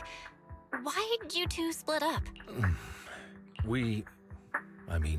Mockingbird faced numerous triumphs, but also setbacks, and one of them was a disastrous one. Hugo. You... Was this you? All this? So what if it was? Have you gone crazy? Have you been planning this all along? You bury all these lives in the name of vengeance? They deserve to die, especially my so-called father. I should have killed him a long time ago. A really long time ago. Well, something happened. You know what, Lycon? There's some people whose only purpose in life is to bring more suffering into this world. Sometimes murder is what brings justice back into this world. You know what? I can actually respect that. Because not everything can be solved by justice. And for that, I must stain these hands in blood. Enough! I can't trust anything you say anymore. I'm leaving Mockingbird, now! Where are you going? Anywhere. Someone from the Mayflowers got in touch with me before. Are you mad? You know what those hypocrites in city administration are like. They're no different from tops. We fought them together all this time, and now you're leaving to serve as their lapdog. Are you going to turn your back on Mockingbird? Turn your back on me? The mayor is different from the others. But it doesn't matter. I'm not going to even try convincing you. As your friend, I'll give you one last piece of advice. Please, stop here. Otherwise, the day will come where your hatred and ambition will consume you.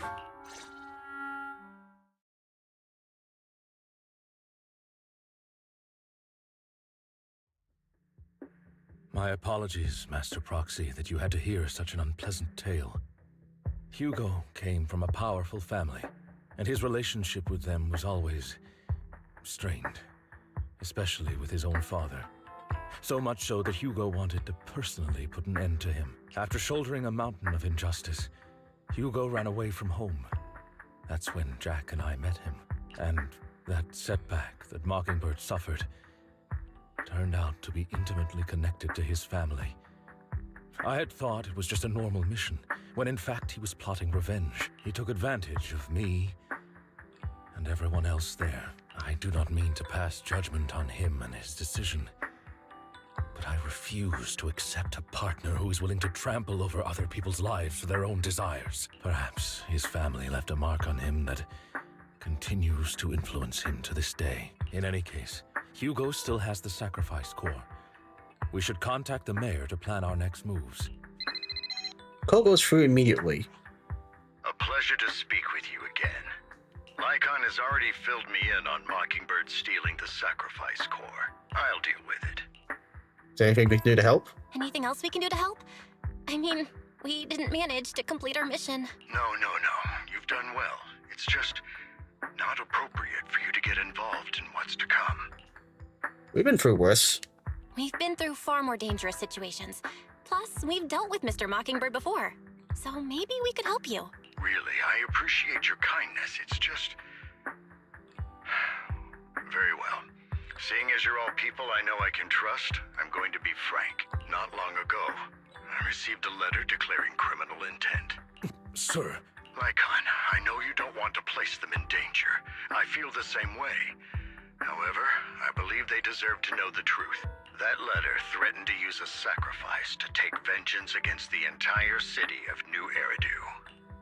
Vengeance? What do you mean by vengeance? I believe the person, or the organization, who sent the letter is planning to use the sacrifice to mount a large-scale attack against the city. Everything we've uncovered so far seems to support this hypothesis. As you know, the sacrifice's true power is a mystery and cannot be controlled.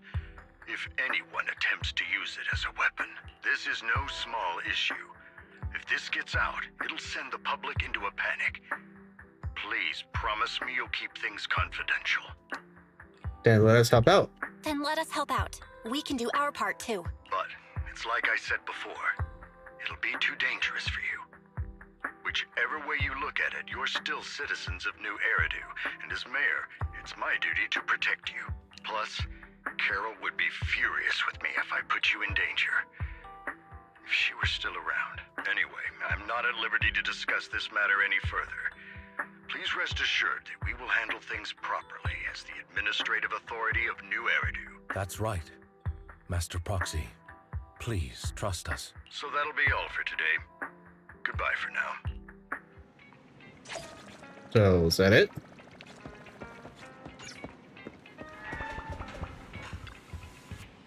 Well, although the mayor and Lycon seem reluctant to let us get involved in this matter, we can investigate on our own. That's right, if the one letter is true, this is a major issue concerning the safety of New Eridu. Sacrifice, Exaltus, Bringer, there might be a deeper secret behind all of this. And it could be even be related to our teacher. No matter what, we can't sit back and do nothing. But before that, let's find some time to discuss our tactics properly. But for now, it's called today. Feels like too much has happened. By the way, did you notice that Hugo's mockingbird disguise is just a mask? Mask isn't enough to conceal his entire identity. I noticed. It's like a lot of sudden classic characters' glasses. Enough jokes. Let's take some time to rest. After a sweet, refreshing sleep, we feel we've been invigorated. Belle, let's discuss how we're going to investigate the Exaltus. Let's begin by investigating Bringer. Yes, I agree. Commissioner's hasty closure of the case is a bit suspicious. We should definitely find Shu Yuan and get more information first. I'll go investigate PubSec. I'll wait to you then. Come back soon. I'll grab some information on the internet. Oh, we're still going? Yeah. Feels like any time we get involved with PubSec, it's an intermission episode.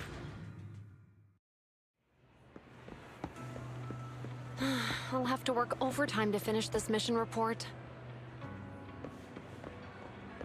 Hello. You're here. Oh, sure. What can I do for you? I want my money back. Ah, just kidding. I wanted to ask about Bringer. You saw the news, I'm sure.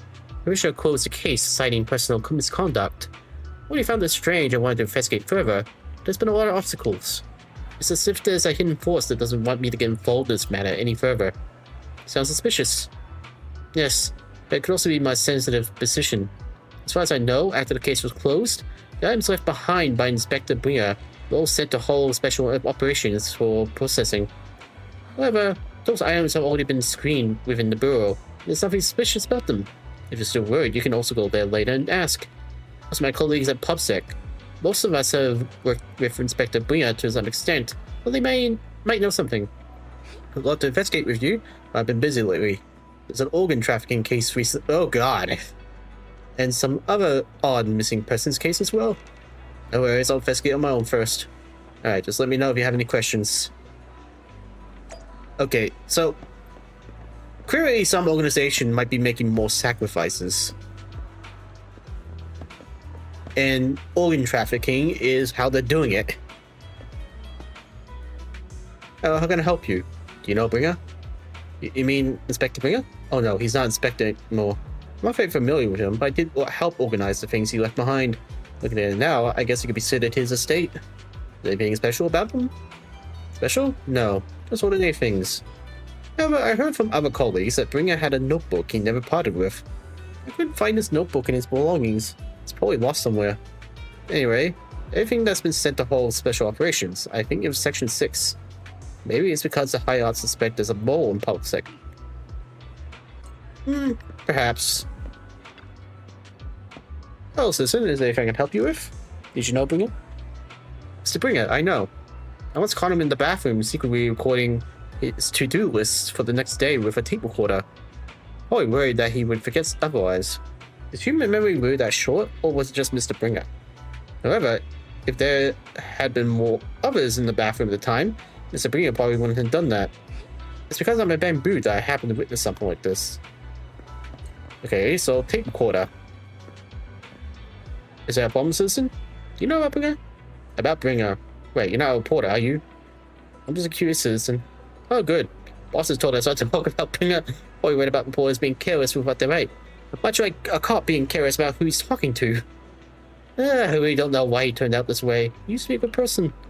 Many years ago, after coming out of the hole, his entire personality shifted. I thought it was because he was injured in the hole or had witnessed something terrible. The operation was very successful. He rescued many citizens from the hole and emerged completely unscathed. How strange. Wait, that could be a bad thing. That means there could be whole citizens around. Do you have any other information? I remember now. Seems like Bringer's had memory issues for a long time, always forgetting stuff. Back then, we even suggested he keep a diary or something, though I'm not sure if he ever listened to us. I don't know anything more than that. After inquiring, you gather a lot of information about Bringer. You shared his information with Shu Yuan and agreed to meet up for special operations. Looks like I need to check the items left by Bringer. I'll hit the HSO now.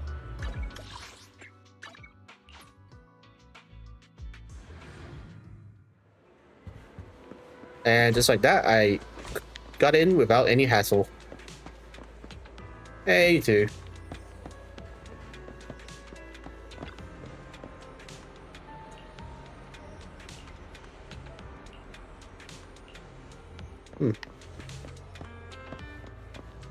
Today's training. Hello. You're here. Yuan told us about the current situation. We've already found all of Bringer's belongings. Nothing unusual so far. I heard he had some tape recordings. There are indeed a few tapes, though here. Our colleagues have already listened to all these tapes. There's routine meeting minutes and similar recordings, nothing out of the ordinary. These are a bit heavier. Do you need to play these tapes again?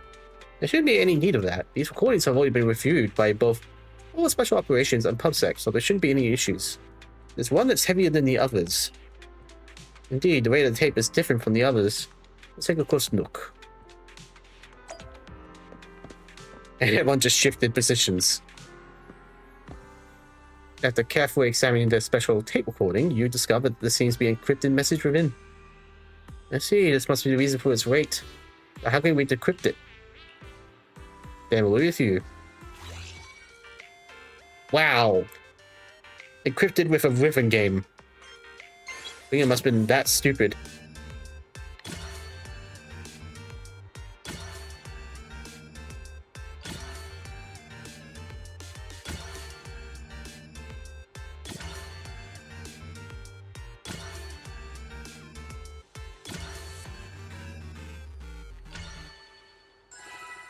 Yeah, he's that stupid. Even make it challenging. You did it, as expected. Also, there's new content that can be played on the tape now. That's interesting. I didn't know secret information could be hidden this way. What secret? Sakaku wants to know. Shuren, are you nervous? I don't know, but I have a bad feeling about this.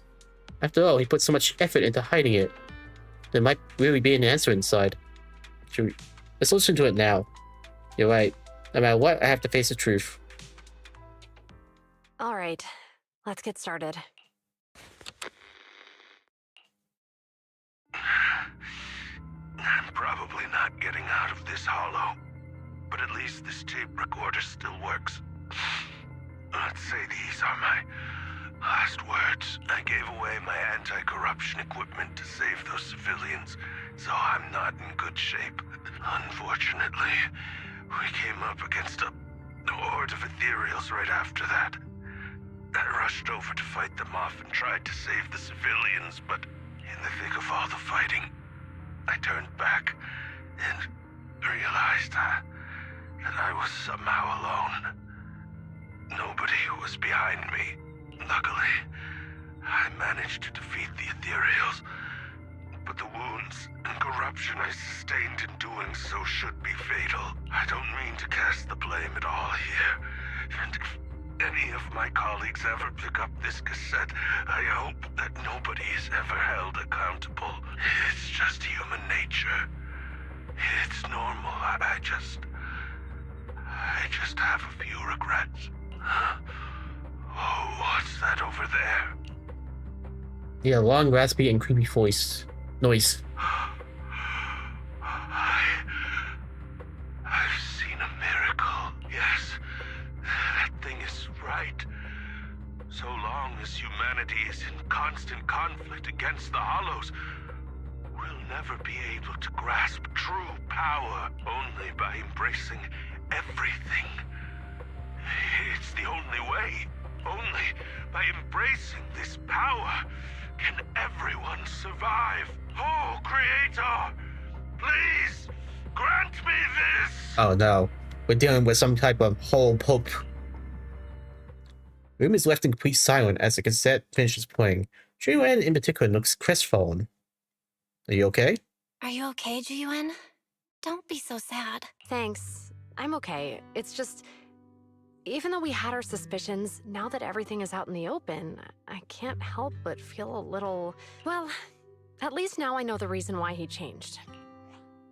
What did Bringer see during the recording? Whatever it was, he called it a miracle. I saw the mission report from that incident. Bringer emerged from the Hollow unscathed, completely free from injury or corruption. Plus, I remember him rescuing a few civilians and walking out of the Hollow together with them. But if that's the case, then it's at odds with the audio we heard. Which one is the true version of events? They're both true. The question is, who are those citizens he rescued? It's possible that both are true. Like if Bringer actually met a real god that completely healed his body and helped him save the others. And that's why his mood changed so much. Why he started believing the Exaltists. Because he witnessed a miracle. That sounds like a reasonable speculation at this point. But it still exceeds the limits of what we know. In any case, it's a clue that ultimately points to the Exaltists. I'll keep pulling this thread and see where it leads. I'm expecting the investigation to lead to this. Well, what exactly are the Exaltists plotting? Regardless, it's time to head back to the video store and rest for a little bit. Then I'll think about the next steps. I really wonder what Bringer saw back then. If I had known earlier, I could have asked him before drawing my sword.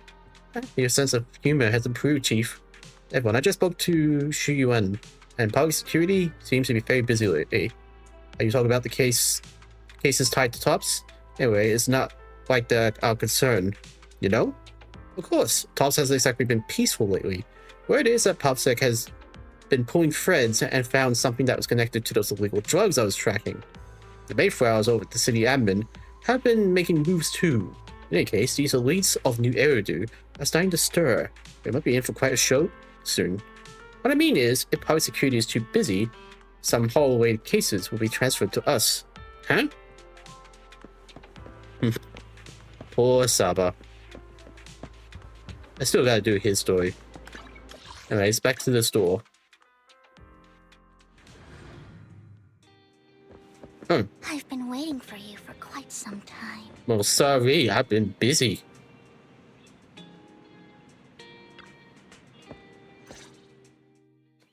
We meet again, Master Proxy. I imagine you've already managed to gain some info from the conspirators about some people who wish to use sacrifice to launch an attack on New Eridu. Well, you're well informed. You know about that? How do you even know about that? I only just found out myself. I think she has the store bugged. Because I've been watching you this entire time. I know many things. But unlike those hypocrites, I'm willing to share info with you to show my sincere hopes of working together. I need to find Bringer's belongings. Bringer's belongings? Bringer's belongings. Did he even leave anything behind? Oh, he did.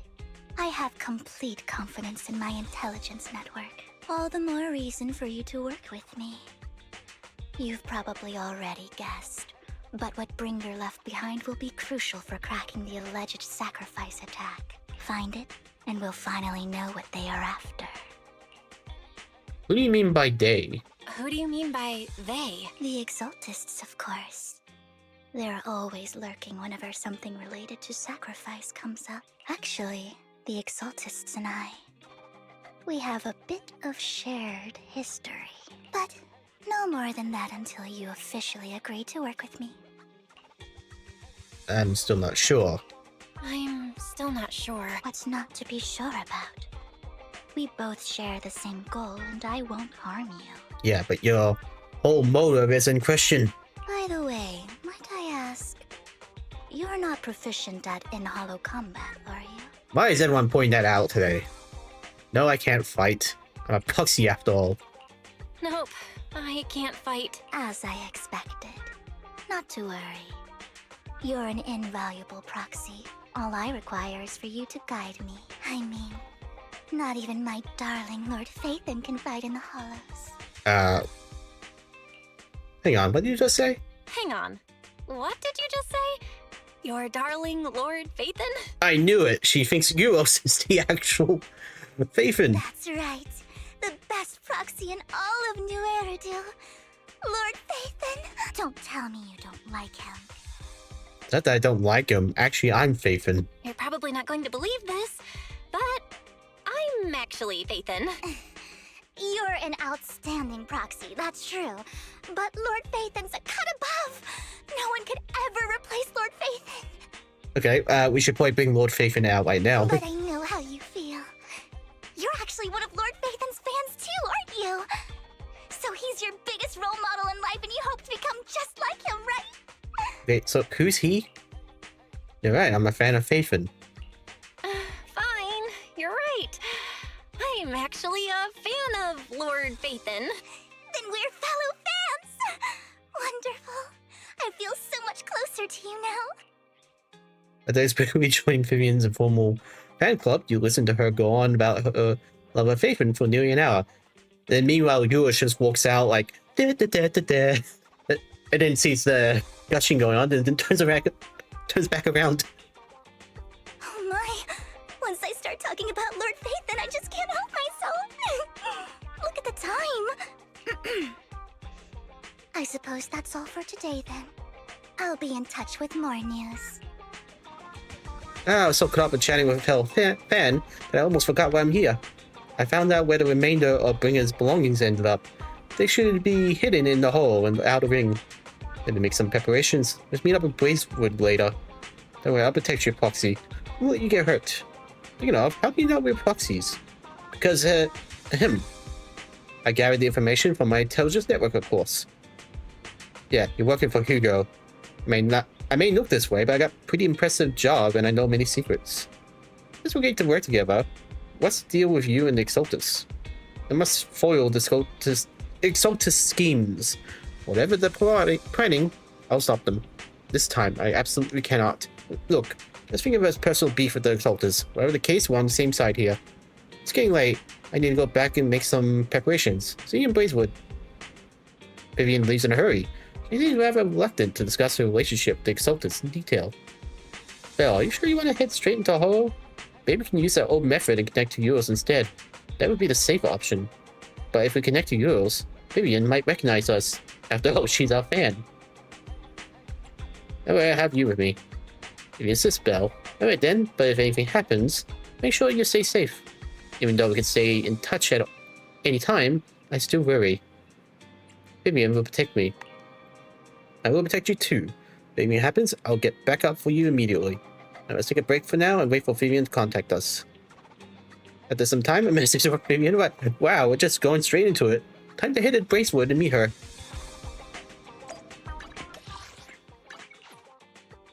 I thought this was gonna be like a, 1.7, but it seems like it's just still going. Alright, hey, it's Sugar and Ambi.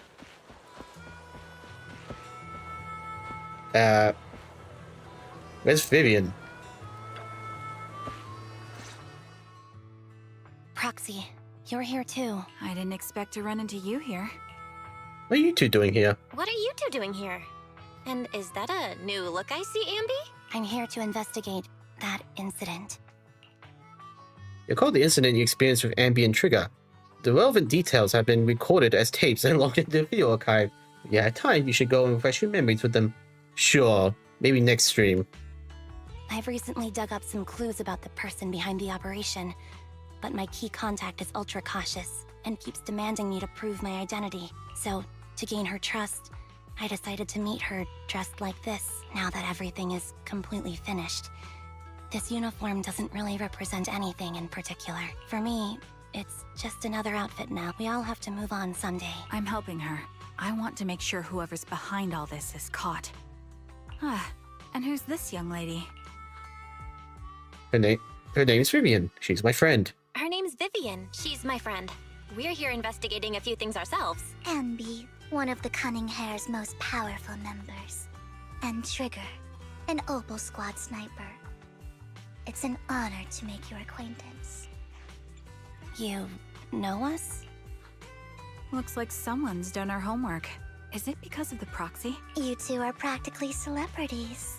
And because of my work, I've got loads of info when it comes to anyone with a name around New Eridu. I see. Seems you're handling your work well. Let's prepare to enter the Hollow. Unless you have any further questions, we'll be taking our leave now. For the record, I'm still trying to get Ambi, but I want to get Trigger as well. You're going into a hollow? Proxy, you plan on going in like that? Yeah, well, that's right. Yeah, that's right. I've recovered quite a bit lately, so I don't need any protective equipment in the hollows. You should have winked at Ambi and Trigger, who both noticed your signal, and don't ask any more questions. Right at that moment, a rather familiar-looking lady appears. Huh. Aren't you that lady from before at the auction? Hello. I didn't expect to see you again, young lady. And why are you here?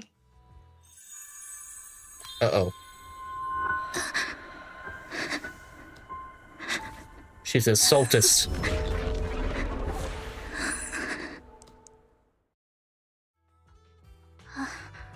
Vivian, are you alright? You look depressed. Are you okay, Vivian? What's wrong, Vivian? Are you feeling okay? It's nothing. I just drifted off for a moment there. So then, what are you doing here? Don't worry. I'm not here to scam you. I'm waiting to meet someone. Don't tell me. You're my contact for intel? That's me. Ambi from Silver Squad, I presume? Pleasure to meet you. Something's wrong here. All right. I'm going to exchange some information with Miss Ambi here. So if you'll excuse me. Selena steps to the side of Ambi to discuss something. Meanwhile, you look at Vivian with some concern. You're not looking so good. You're not looking so good. Everything okay? I can tell you later, but not right now. Okay, that's all the information I got for you. In return, I want you to do something for me. Take me into the Hollow. I left something very valuable inside. I have to find it. You gonna con us? Seeing as we were just about to go in ourselves, why not join us? It's fine by me. But didn't you say you were investigating something? It's fine. There's no rush. Right, Master Proxy. Yeah, there's no rush. Huh? Yeah. There really is no rush. Sure, let's all go together. It'll be safer with more people, and we'll find her missing item more quickly. Thank you.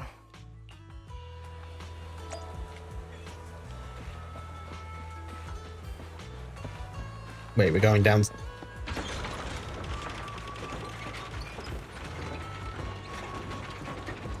Thank you, Leverbrew.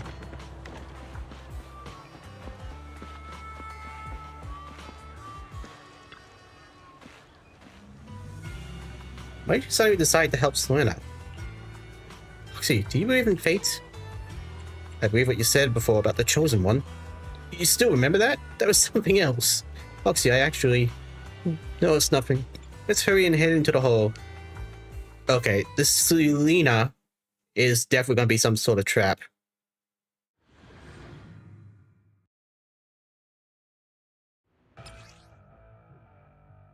Okay, I'm playing as Ambi.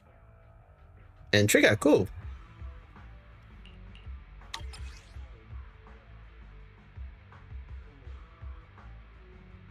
So I gotta be in sniper stance.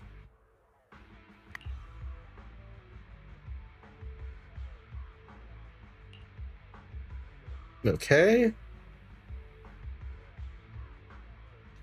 So, what is it that you all plan to do here? We are here to look for something too. Something extremely important. Wait, you just troll? New Eridu's future may well depend on it. Yeah, that's cute.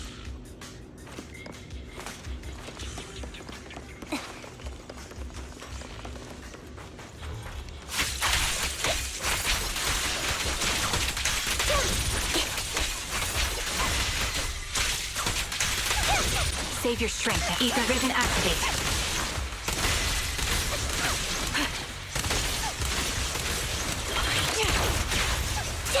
That's cool.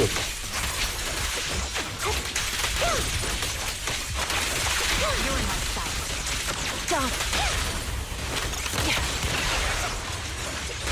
What's funny is that Vivian's fighting as well.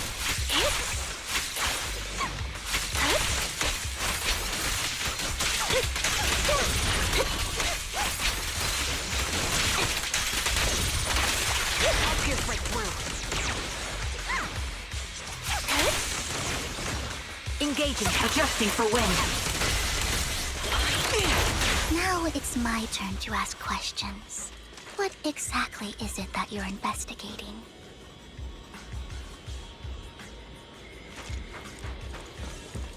Since you're familiar with the name Silver, then you should know that it shouldn't exist anymore.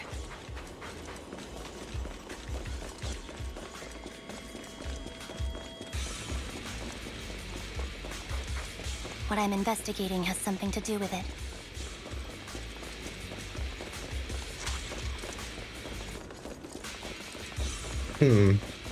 No secret chest.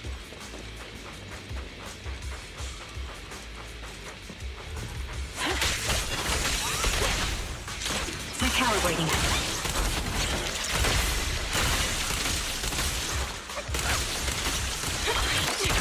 Right on cue. Get behind me. Increase firepower. Focus.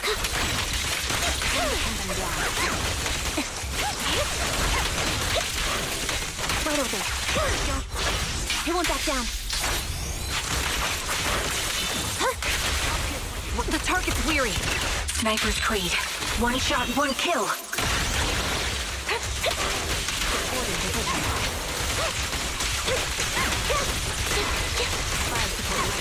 This is insanity right now. Show no mercy. Roxy, let's use that fissure to head to the next location.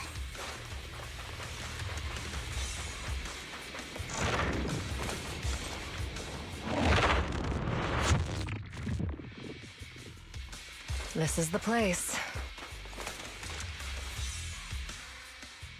So, what is it that you're looking for? A ring. I was excavating ether here before and accidentally lost it somewhere. Please, could you all help me find it? It has to be somewhere among all this stuff here. Sure. I'll start looking. I'll go with you. No, it's a I'll trap. stay here with her then. Thanks, but you don't have to worry about me. Go ahead and accompany the others. I'm sure it'll be faster that way. And sorry for wasting your time like this. I know it might sound strange, but I'll be so happy if my daughter grows up to be capable like you. Liar. You remember the legendary artist mentioned by the host during the previous auction? Unrecognized during his lifetime, his works were discovered by art collectors after his death and became hugely popular. Sounds like quite a nice story, right? In reality, these art collectors are to blame for his deaths. Those Pumpkin's big shots discovered his talent and even wanted him to craft forgeries of famous works. Someone as proud as him would never agree to such a thing. Not only did he refuse, he also wanted to expose their schemes. And some days later, he suddenly took his own life. I knew him. He would never do something like that. Those big shots silenced him. How do you know all this? Because that legendary artist was my husband, Mia's father. My condolences. Thank you, but I might not need it anymore. Who exactly are these big shots you're talking about? Given the circumstances, it's fine to tell you. It's the Ravenlock family. The matter I just discussed with Miss Amby is also related to them. The collectible you asked me to bid on earlier, I should probably return it to you. Don't worry about it. Isn't it your husband's final work? It's fine. A bond doesn't need to be anchored to any object. And I don't need these works to remember him. It's much better off in your hands than someone like Hartman's. Foxy, may I speak to Miss Selena alone for a moment? Why? There's something personal I want to discuss. Alright, regarding the matter of finding the ring, I'm trusting it to you. It's my wedding ring. I would be extremely, extremely grateful to you. Yes, clearly something's going on.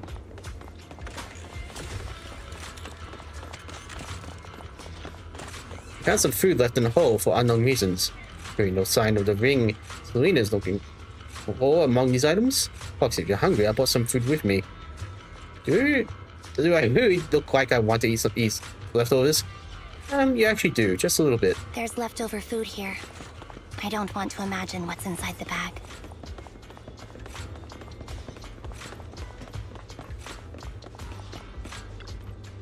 You find a plush toy. After squeezing and kneading it thoroughly, you realize it doesn't have what you're looking for. You don't want to hide a ring inside the stuffing of a plush toy, right? Alright, there's nothing inside. Already gone through it. A toy that seems emotionally stable. There shouldn't be a ring hidden in it.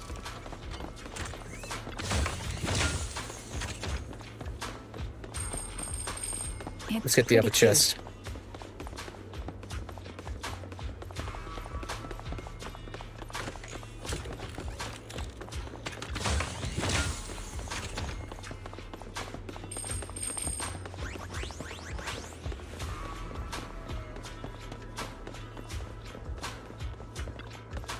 Find a lunchbox. After bracing yourself, you crack it open and peek inside. If I'm lucky, the box is empty. I would put a ring in the lunchbox. It would spoil the taste. Is that the main concern? It's a fancy lunchbox? I wonder if its owner is safe and sound.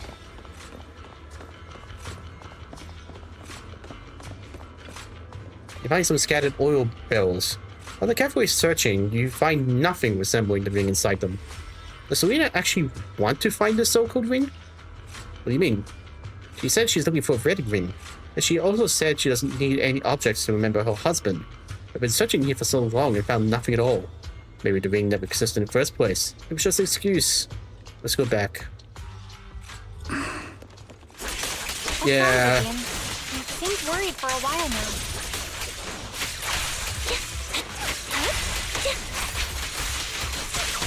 I'm worried about Sienna. Ether vision activate. The location should still be safe. Sounds good. I hope so. I'm confused. Why are we talking about this when we just got ambushed?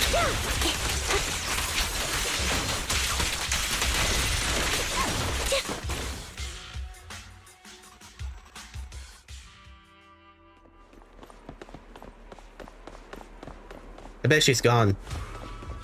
Nope, she's dead.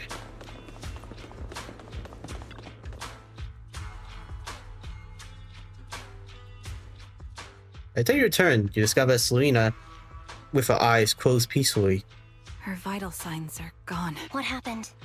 I guess this was her final scam.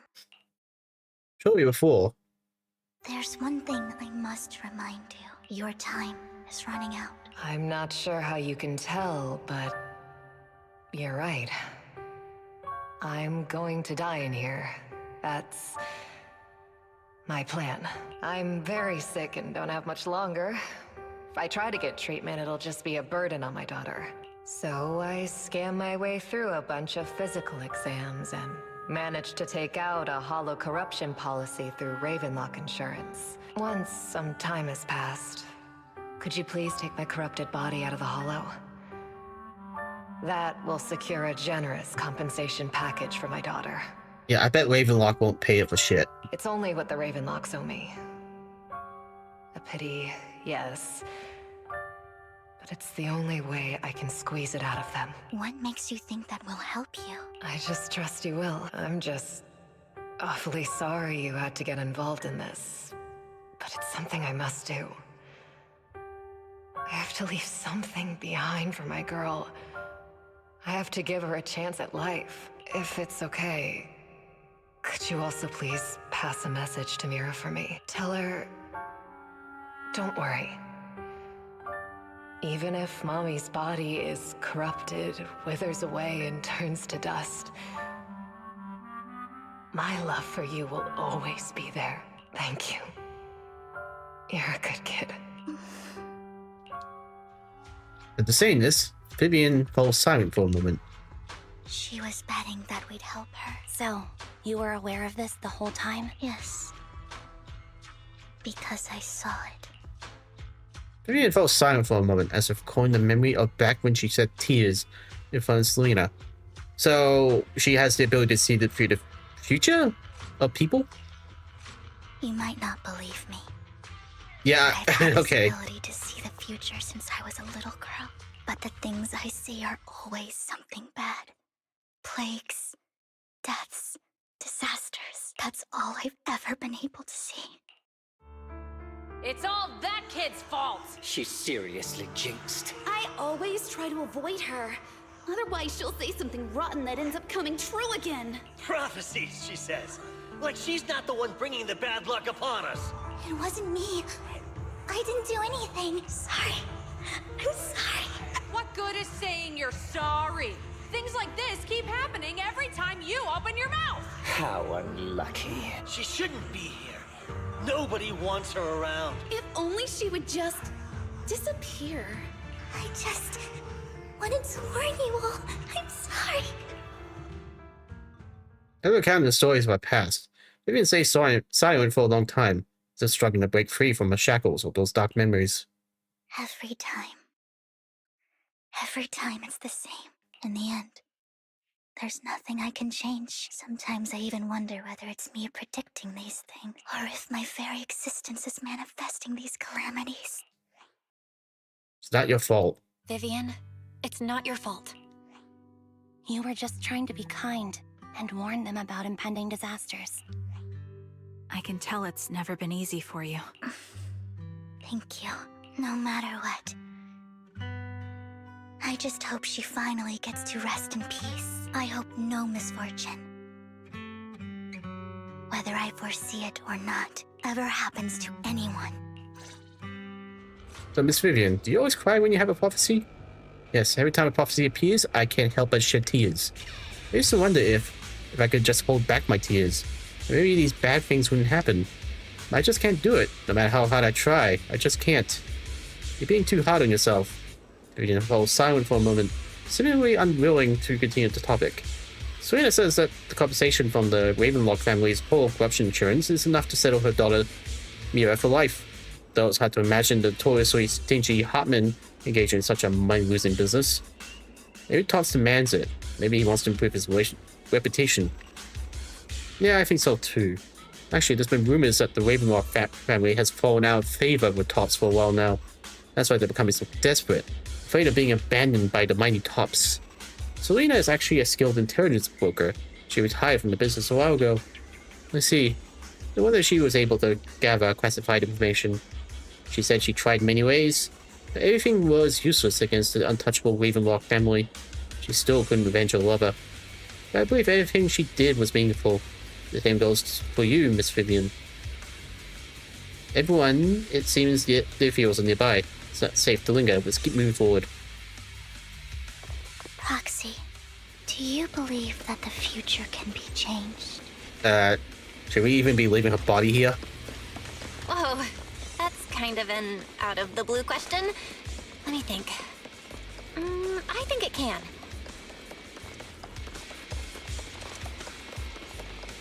Is that so?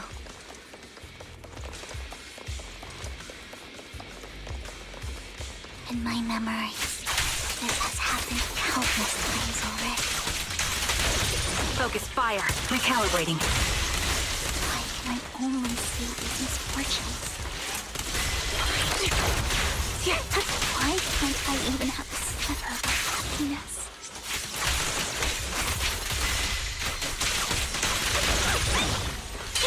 Out balance. I'll pierce right through.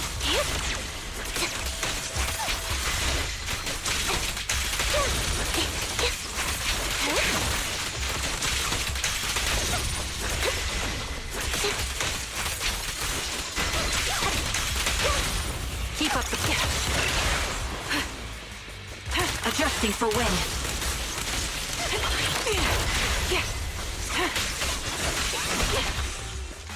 Light him up. Hey. Foxy, the fissure that we're looking for is up ahead.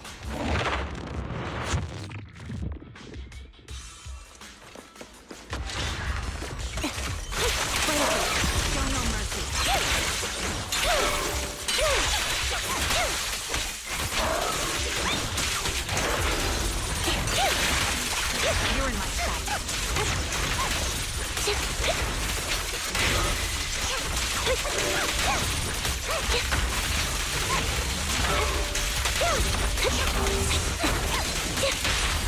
Quick shot. Right on cue. Loyalty.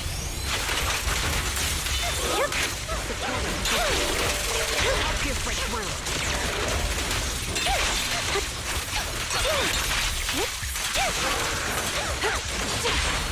A perfect conduit. Wow, this thing's doable. Outbound. You're in my sight. This bullet will reach its mark. Time to take him down. I think it's about time. We should take that lady out of the hollow. You guys go on. Thank you. She gave us the intel we needed, so this is the least we could do. I hope everything else goes well for you. Sugar and Abby leave. Master Proxy, is there anything you'd like to know? You can just ask. Can you see my misfortune? Well, your prophecies of disaster. Say until you feel comfortable telling me. I'm curious about your story, Vivian. But we can talk more once you feel ready. Don't worry, I can wait. You're the first person to ever say that to me. I'd be happy to share my story with you. These premonitions I see are not within my control, and they always come to me in a flash, like a flood of images in my mind. Most of the time, I see death, disease, accidents, and disasters. Of course, there are also some non-fatal mutilations. But every time, without exception, they end up happening. And I can never prevent or change them. That's all I have to say about it. If that offends Master Proxy and you don't want to hang out with me anymore, then I can understand. I don't mind. Why would I be offended? I don't mind at all. That's just who you are, Vivian. I'd like to keep hanging out with you. I've always considered this ability as a curse. It's not a curse. I think it's a gift. It's not a curse. If anything, I think you've been given a gift. Thank you. Really? Well, it's getting late. Bringer's belongings ought to be around here somewhere. Let's take a closer look.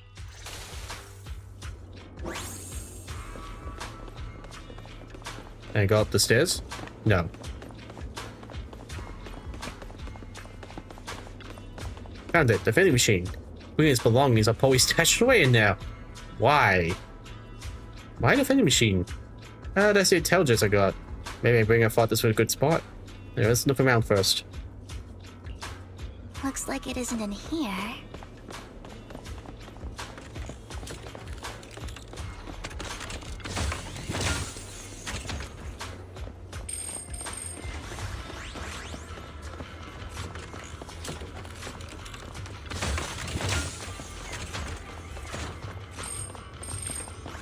Anyway, there must be other vending machines nearby. This should be the one. Bring his belongings. Where may be? You search the vending machine in front of you, throw away. Still nothing. Strange. There's nothing in here. Maybe someone beat us to the punch.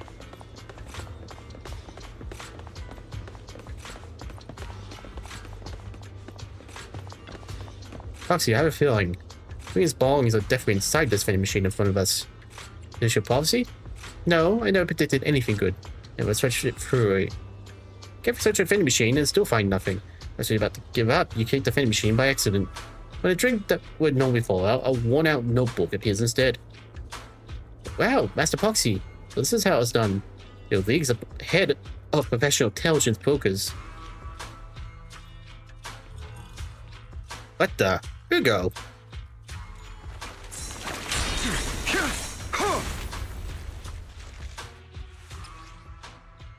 We just gotta pretend that didn't happen.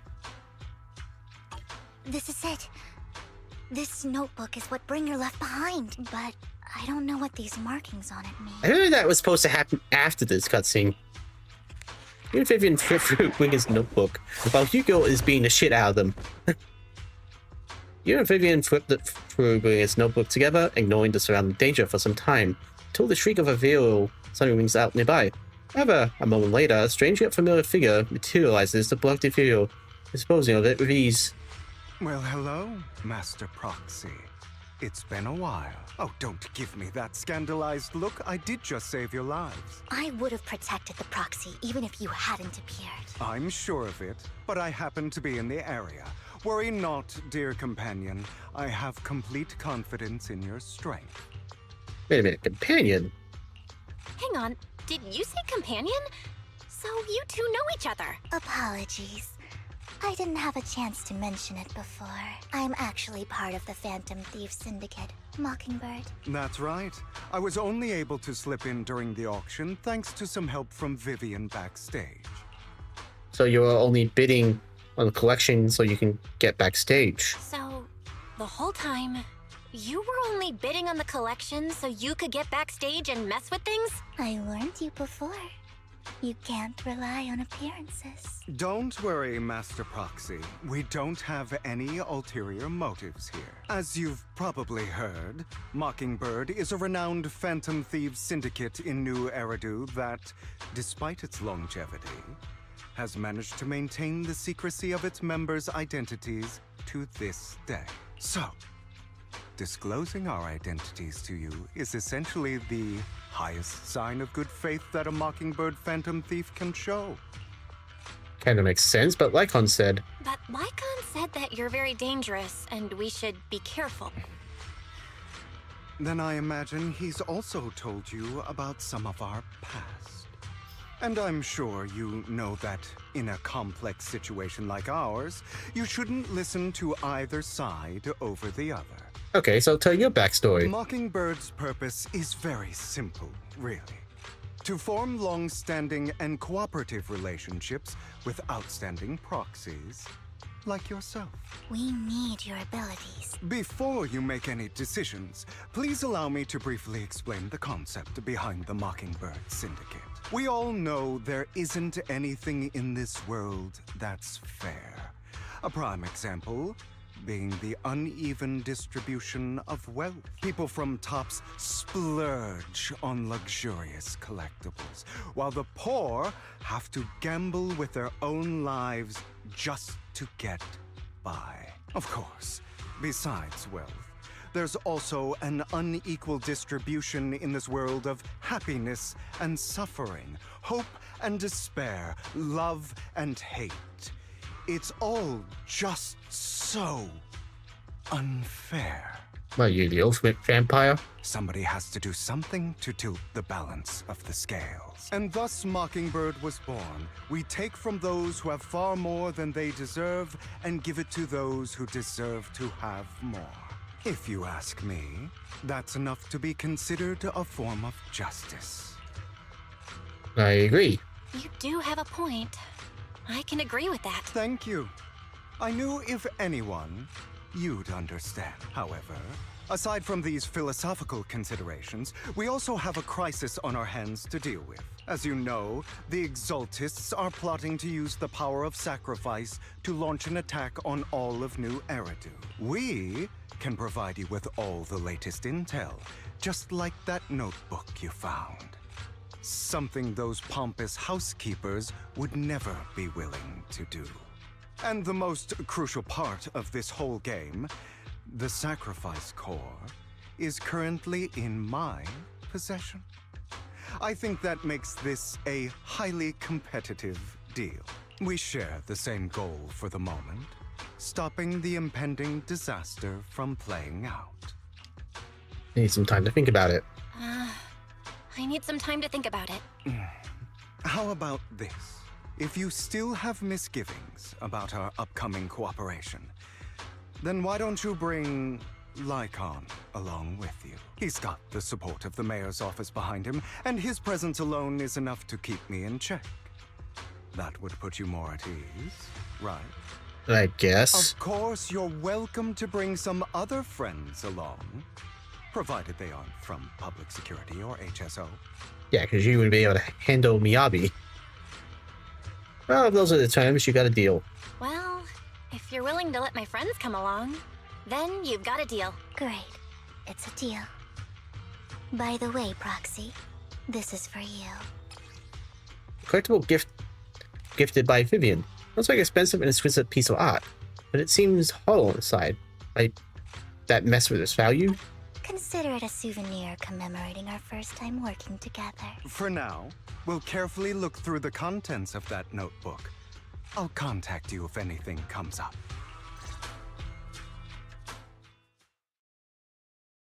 So now we're dealing with a mysterious notebook. After leaving the hole, Hugo and the others return to the field store. Oh, I'm Hugo, apparently. That's funny. Since we're already at the field store, should we ask Master Proxy to recommend some films? My apologies, everyone, but I need to take my leave. I go take care of my art gallery now. So you actually own a gallery. I also need a convenient social identity for various reasons. The title of gallery owner, it works quite well. Alright, I'll stay with Master Proxy for a bit longer. But Hugo, you've been oddly busy lately. You're not hiding something from me, are you? Well...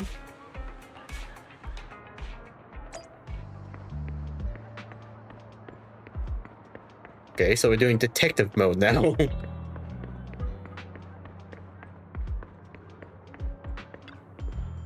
Well, there's our dear collector, Mr. Hugo. Long time no see. I assume you finished the tasks I asked you to do, yes? Done as promised. I already found buyers from the goods you gave me. No shortage of big names among them. Of course, I also recommended your gallery to them as instructed, and spread the word about it in the circle. Getting rid of all this expensive stuff so suddenly. You're in trouble, are you? If you have funding issues, I'm also your guy. I got friends who offer loan services. Thanks for your concern, but my cash flow is very healthy.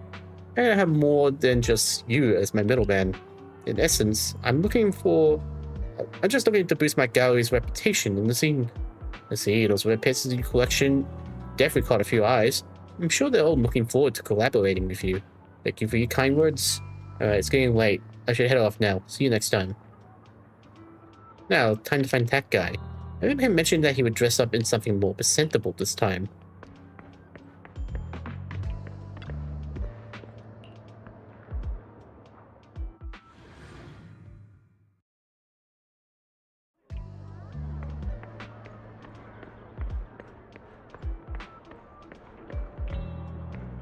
I'm guessing that's the guy. You're... The musician's third string breaks. The gatekeeper whispers to me. Which hand hides the coin for the underworld ferryman? Are you okay? The coin's that way. Okay, I guess not.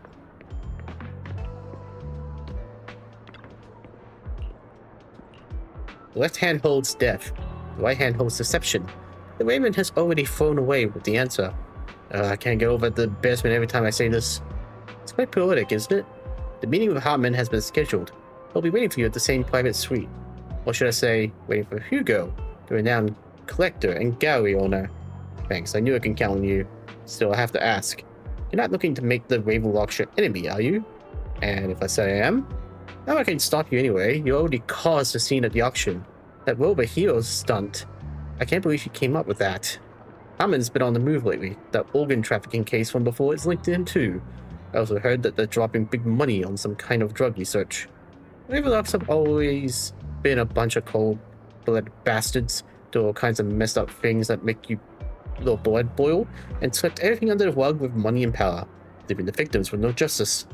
But Hartman? He's the worst of the bunch. Rumor says that he personally took out the previous heir and crawled his way to the throne. I know, relax. I don't plan on clashing with him head on. You better not. I don't want to witness Mockingbird's folly of trying to crack a stone with an egg. I prefer to see it as more of a gambit.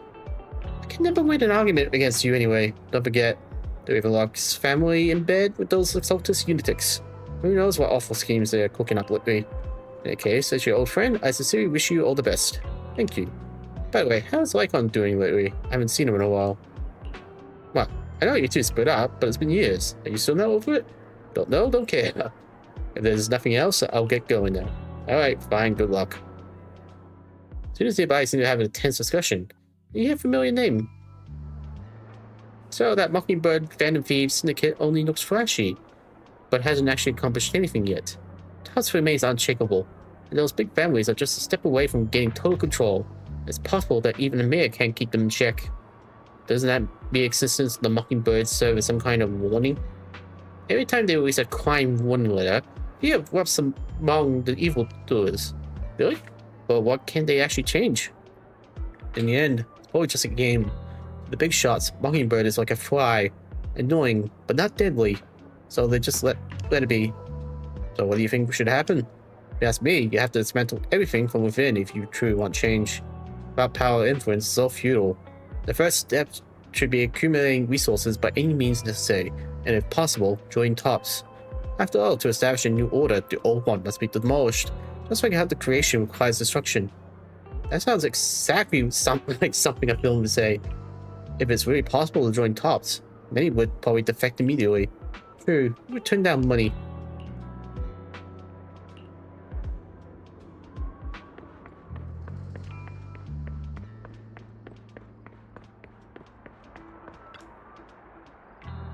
The invitation has been confirmed, esteemed guests. Would you like to enter the... Yep.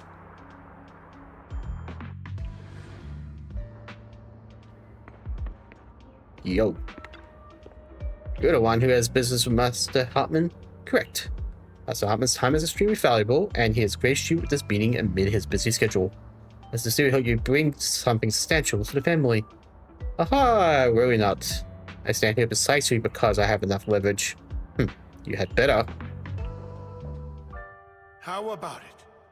Will you work with me? Not bad. Let me be honest with you. I have the sacrifice core that you're after. I am Mockingbird. So it's you. I never thought you'd be so bold as to come see me alone. Relax, my friend. As you know, if I can sneak into such a heavily guarded auction, then naturally, I can just as easily slip away right now. I'm here with the sincere intention to seek cooperation. I can give you that sacrifice core. And what do you want in return? Wealth, glory, power. The things everyone else in the world wants, I want them too. And I'm confident that as the current heir to the Ravenlock family, those are all things you can give me. Then you've certainly come to the right place. My family is working on a big project. If things come to fruition, Ravenlock's status in tops will significantly improve. At which point, I'll be sure to leave a spot for you. Naturally, as an outsider, you're precluded from handling any of our core business. But profits from the scraps alone will be enough to set you up for life. Mr. Hartman, I think you've misunderstood me. I have no intention of joining the Ravenlock family. In fact, I have an art gallery under my name that does pretty well for itself. I was hoping you could recommend me for tops. You want to join tops? That's easier said than done. Even for a family like ours, it would still require significant effort and... Just answer me yes or no. I don't think either of us can afford to waste time. I understand. Yes, you have my word. But in exchange, you'll have to give me the sacrifice core first. Yeah, right. I'm sorry, but I'm afraid I can't. I've already hidden it somewhere safe, a place nobody else but me knows. You don't want to put all your chips on the table when dealing with Tops. I know that far too well. Then that means I also need to keep an eye out when working with the infamous Mockingbird, right? Mr. Hartman, I should remind you that I stand before you undisguised. Coming from a phantom thief who's never publicly revealed his identity. Shouldn't that be sufficient assurance? If I betray you, then you merely need to lift a finger to wipe me from the face of this world. You do make a valid point there. In that case, you have a deal. I appreciate your trust. Why don't we celebrate our new partnership with a toast? Herman calls over the waiter and pours out 2 glasses of some expensive-looking deep chrism liquid. Lifts the glass and nods to Hugo, before draining it in one gulp. Hugo flashes a smug grin as he follows suit and takes a gulp. Having a drink before undertaking anything important is a family tradition. It's good luck. As an outsider, it's a real honor. By the way, you aren't the only member of your organization, are you? Shouldn't all your companions agree to this deal first? You don't have to worry about that. I'll make sure she agrees.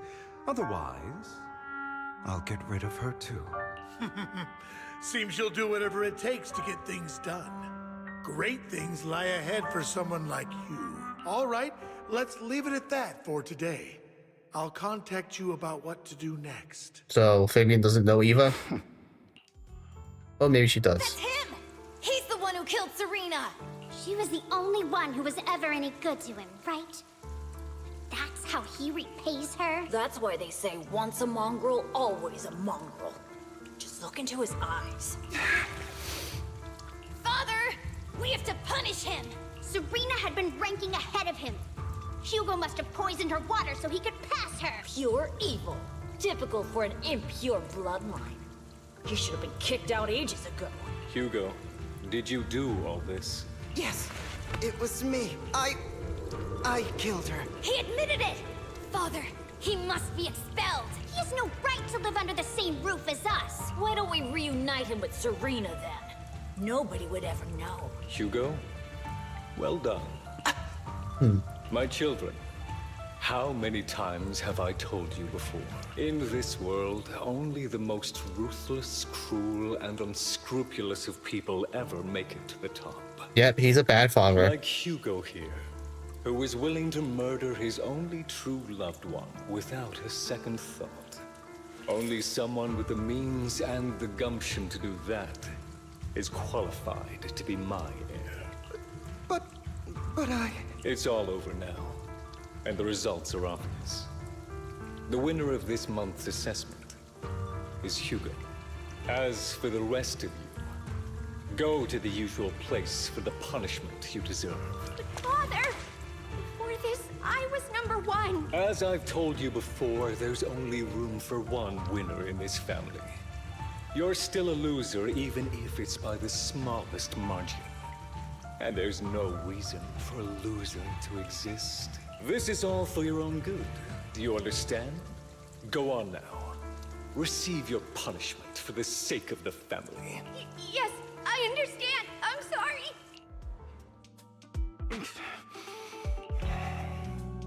That really brought up some unpleasant memories. It won't be long. Soon, it'll all be over.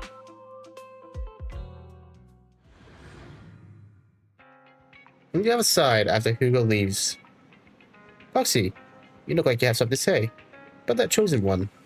Well, truth is, I was always wanted a chance to work with you. Hugo says you're the best Proxy he's ever met. The chosen Proxy, in other words. Chosen one. Fine, I believe you. By the way, are you free now? You're not busy. Would you mind taking a walk outside me? Anywhere is fine. Okay, sure. Thank Thank you for escorting me here, Proxy.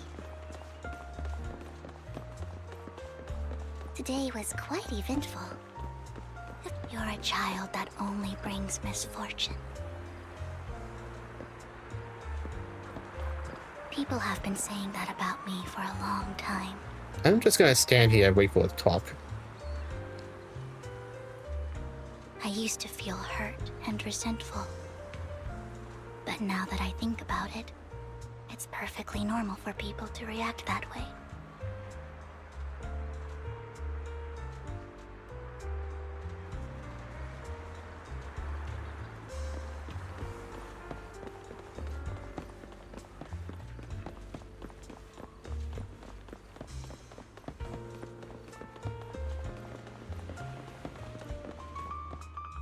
Why do I only predict suffering? If I could predict happy things, joyful things, would people like me a little more?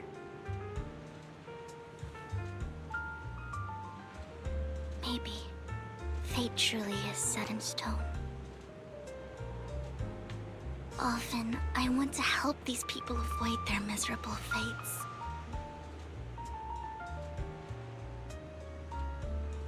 For a time, I even thought that I was successful, that I could change people's destiny.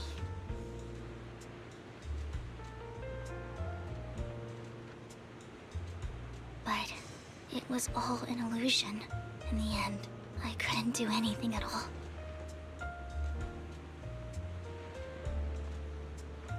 So, I was really happy when you said that my abilities weren't a curse, but a gift.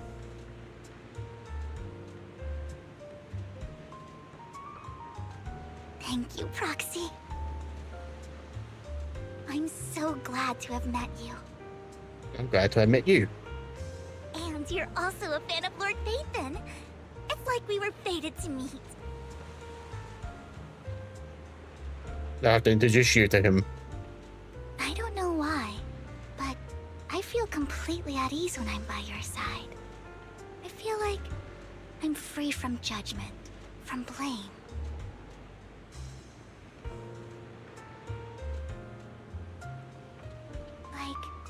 I don't need to worry about anything, and can just be my own true self.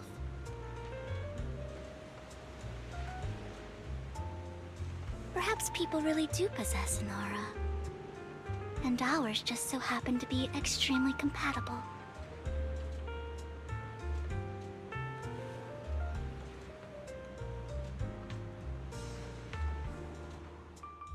By the way, you asked me before about Hugo. I don't really know much about him. He rarely ever talks about his past, but judging from his eye colors, you can guess he's probably the bastard son of a renowned family. I think his mother was very worried about his different colored eyes, and even wanted to get rid of him at one point. But then his family offered a huge price and bought him off his mother for some reason. And just like that, he moved from a leaky and drafty boarding room to a luxurious mansion. But he's also mentioned that the extravagant home is actually like hell for him. I think it's probably because the family treats him terribly. I digress. He ran away and ended up meeting Lycon and his master. After that, they formed Mockingbird together and experienced a rare period of happiness. Until Lycon's betrayal. What's your take on Hugo? So, what's your take on Hugo? I imagine I would still be wandering around now if I had never met him. To me, Hugo is just like an older brother. I feel you should tell him that right away. Otherwise he might do something he regrets. I've always felt as though he's carrying some heavy burden with him. But that's a secret he's kept to himself. Something he'll never tell me. Sometimes when I look into his eyes, I can feel that he's really struggling with something. Even though he may say some extreme things, Hugo really isn't a bad person. I think one day he'll tell me his secret. Until then, I just have to wait. Wait and trust him. After chatting for a while, you say goodnight to Vivian. It's getting late. Time to head back to the video store and get some proper rest. Wait, we still going? Belle, you came home late today. Had a long chat with Vivian. I see it's getting late, so let's call it a day. Once Vivian and the others get in touch, we'll have a lot to investigate. Belle, Vivian has contacted us. She said you'll be investigating the hall tomorrow. In addition to her, Hugo, and Lycon, Ambi, who we recommended before, will also join this operation. She'll explain in detail when she comes to pick you up at the store tomorrow. Are you still planning to heading straight to the hall like you did the last 3 times? Vivian and the others will protect me. Alright, with so many friends around this time, there shouldn't be much risk. I'll wait for you home then. No matter what, remember, safety first. Let's get some rest for now. Wow, I can't believe we're still going. Should I keep going? Should I keep going? I imagine this is the last part, so it's already 10 p.m. here. Live stream about 3 hours. If I do it, it'll probably be another hour.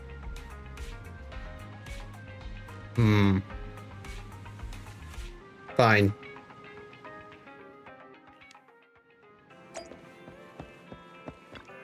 This is proving to be very long compared to the others. Good morning, Proxy. Long story short, we analyzed the locations marked in Bringer's notebook and found no pattern between the coordinates. They all seem well hidden. Hugo suspects that we might find something stashed at the coordinates. It's unclear whether it be pleasant or terrifying. In case we need to investigate. Our destination today is the Bellatrins. Let's head together.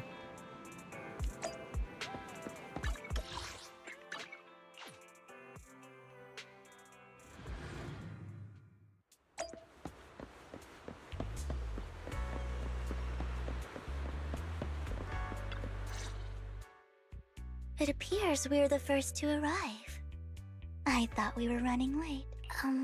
This might sound weird, but it's nice to think about getting to work with you from now on. You're right, that was weird. I don't really know why that makes me feel so happy. Oh, it's because we're fellow fans! Anyone who likes Lord Phaethon can't be a bad guy. You're right. For sure. Of course, Lord Phaethon is the greatest there will ever be, but you're definitely the best proxy I've ever met in person. Hugo told me before that you're really skilled, and he said we'd get along great. I never expected he'd be so right. Oh, by the way, would you like to come by my place if you have time later? Sure. I have a huge collection of Lord Phaethon merch. I'm kind of curious who she thinks Lord Phaethon is. I bet it's yours. Does Phaethon really have merch? Phaethon, Lord Phaethon doesn't have any merch out there, right?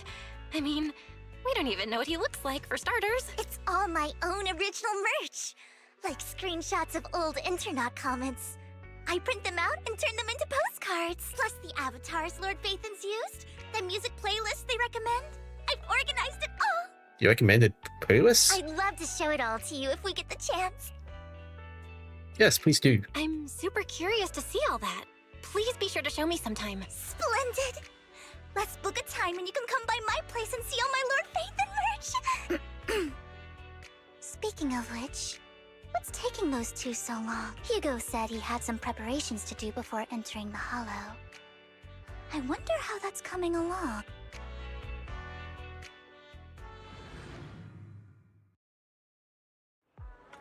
Meanwhile, Hugo is preparing for the upcoming operation in another part of Lumina. Same old routine, shopping first. Not time to stock up on chocolate anyway.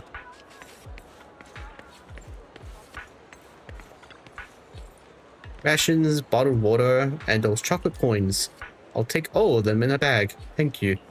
Wait, you had chocolate coins this whole time? At this moment, a familiar figure appears. Hugo. Oh, what a coincidence. I didn't expect to see you here. Evidently, I didn't expect it either. Otherwise, I would have chosen a different store. Are you preparing for the operation? Are you blind? Oh, by the way, thank you for joining us this time and lending your combat prowess. If you could also refrain from revealing our secrets to your dear master, that would be perfect. The manager went over this with me. You have my word that as long as your actions do not cause harm, I will keep everything secret. Well, awfully kind of you. Alright, I'm short on time, so I'll be off now. Enjoy your shopping.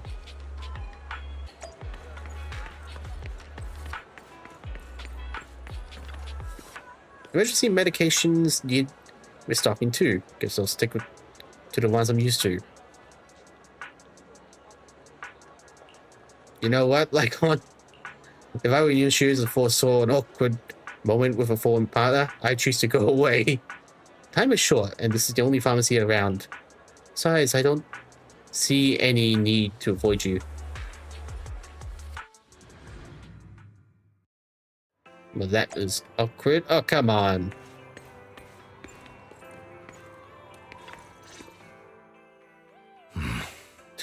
Hugo's probably gonna be like, you gonna keep stalking me?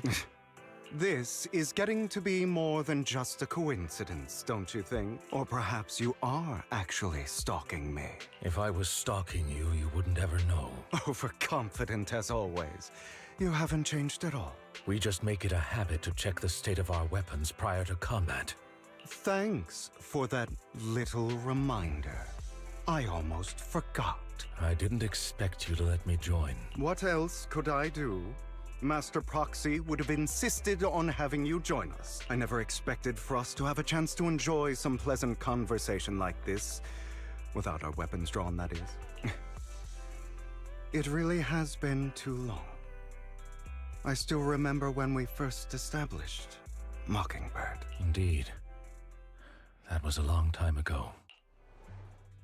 Thankfully, Jack went in peace. He must have known about his condition for some time.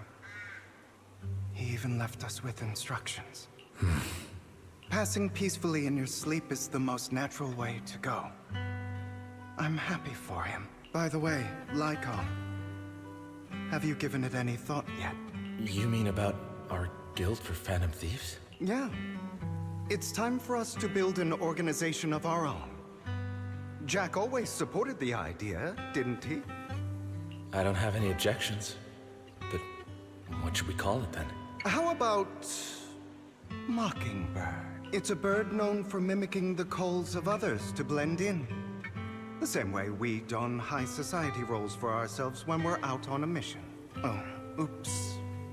I nearly forgot. You're a terrible actor, and you're always flubbing your lines.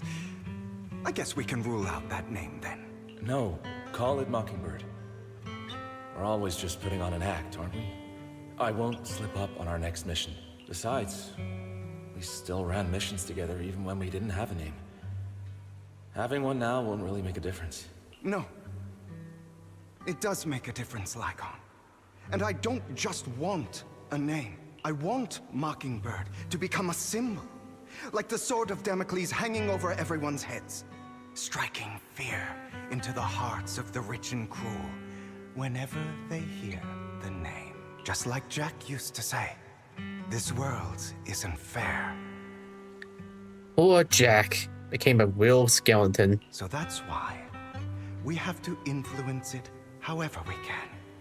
And change things in our own way. But on the basis of not causing harm to other people's lives. That's also what Jack used to say. You remember, don't you? Of course I remember. All right. I promise. That sounded pretty forced. Don't forget, things don't end well for people who break their oaths. I'm good for my word. You must trust your fellow companions. That's also something Jack would say. Well then, today's the day that Mockingbird will officially start flying. Our first order of business, deciding on our symbol.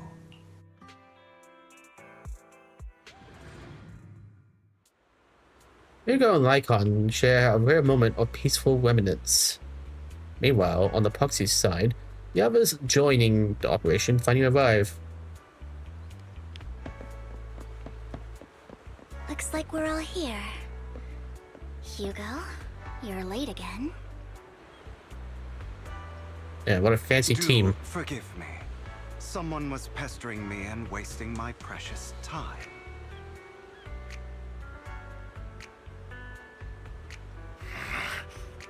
Ah, look at that.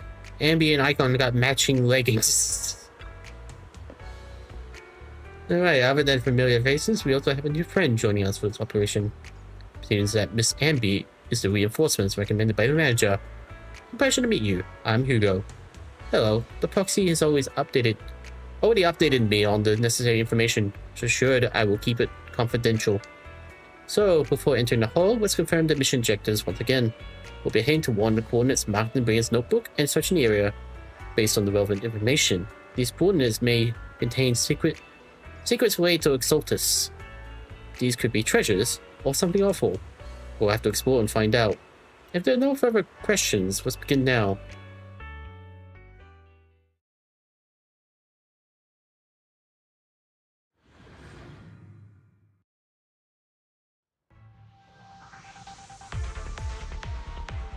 I didn't expect the coordinates in Bringer's notes to lead here. To be honest, we always come here.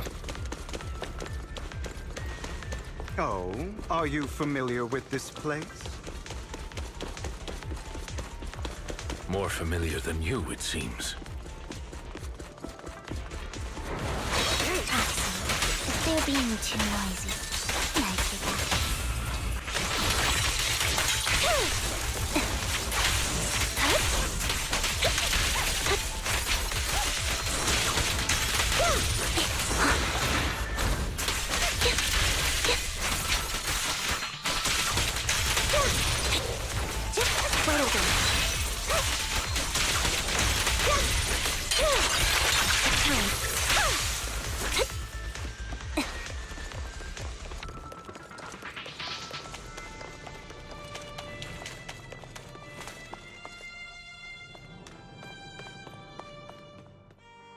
I don't enjoy obstacles in my path.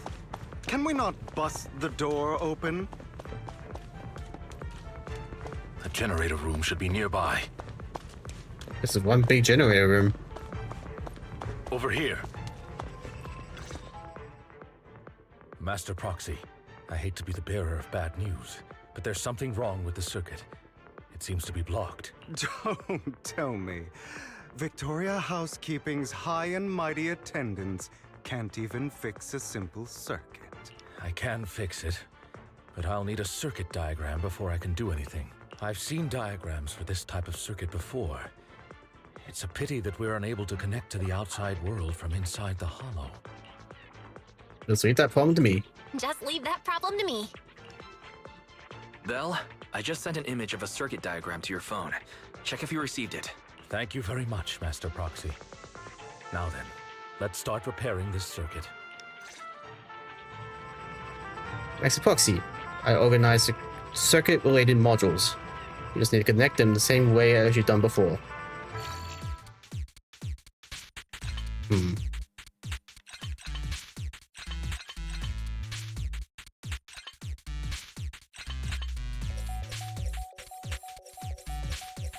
Well, that wasn't hard.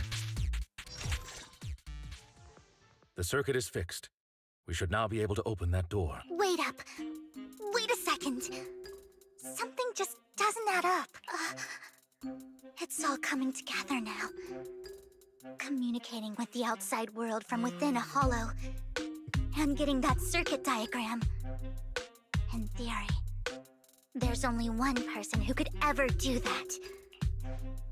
Could it be your Lord Phaethon? Yep. I was honest with you from the get-go. Impossible. There's no way. But then again, only Phaethon could have done that. I mean, you're an incredible proxy, sure. And you're a good person. But could you really be Lord Phaethon? That's me, I'm Phaethon. That's me. I'm Phaethon.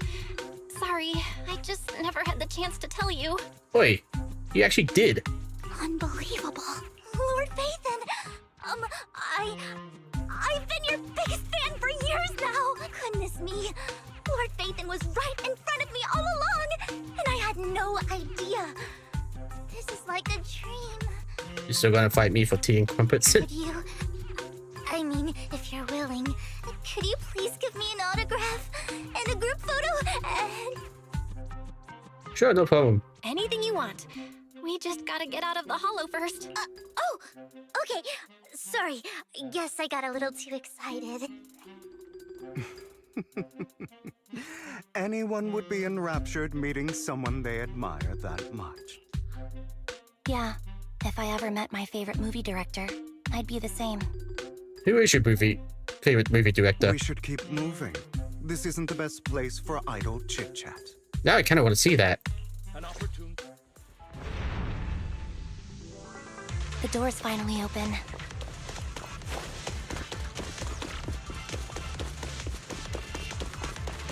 The proxy is Ethan. Ethan is the proxy. This is a dream. I never went to wake up.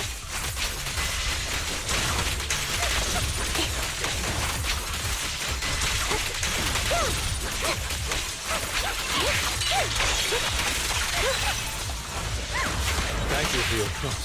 Fall back. The fissure over there should lead to our destination.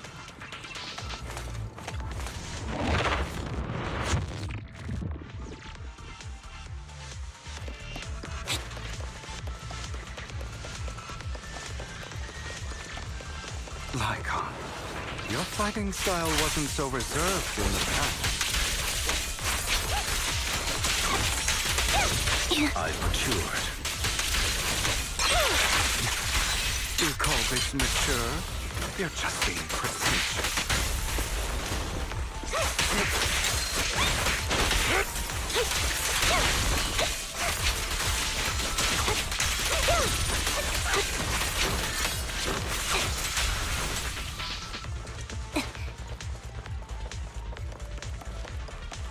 A difficult foe, that one.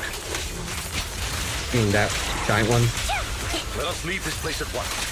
Ensuring Master Proxy's safety is our highest priority. An opportune time. Stay safe. I won't let anything happen to you, Lord Ethan. Thank you for your trust. Focus up. Resolve.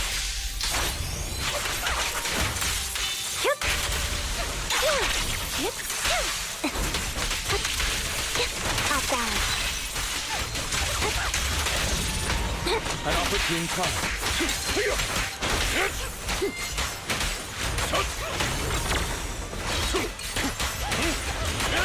Light him up.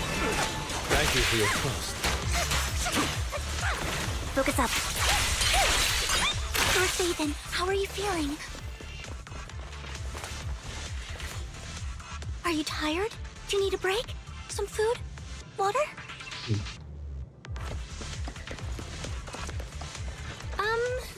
Thank you for your concern. I'm fine.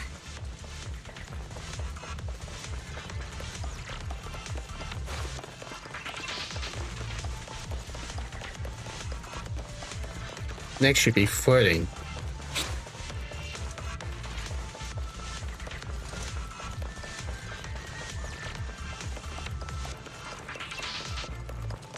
Any secret chests before we move on? No.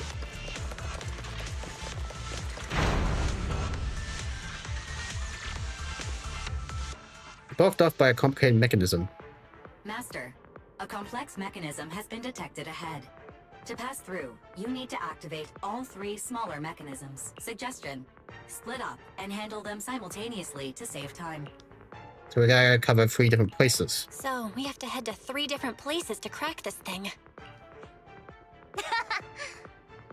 Huh? We're splitting into 3 groups? In that case, I'll protect you, Master Proxy. I can take care of one myself. That leaves the last one to me, then. You should go with Hugo. What's that supposed to mean? We get along just fine, don't we, Miss Cunninghair? I don't know what's going on with you two, but you've been bickering the whole time. It's annoying. This is a good chance for you guys to build some rapport. Anby's got a point. Hugo, just go with Lycon. You just want to be alone with your Lord Faithin, don't you? Vivian. Huh? That's not it. Okay, it's decided then. All right. Sounds like a plan. It's all decided then. If Master Proxy says so, then sure. But, Lycon, you better not slow me down. I really want to recommend you to some movies for a crash course on teamwork. So there ain't no objections. Let's proceed with the assigned squads. You enjoy posing as a leader, don't you? I believe everyone is well aware within the whole, Master Proxy is the only leader. Do you enjoy arguing like this? Does it make you happy? Who it doesn't, Miss Ambi? Lord Faithin, are you tired? Would you like to rest for a moment? I'm fine. As Proxy said, let's make it quick, friends.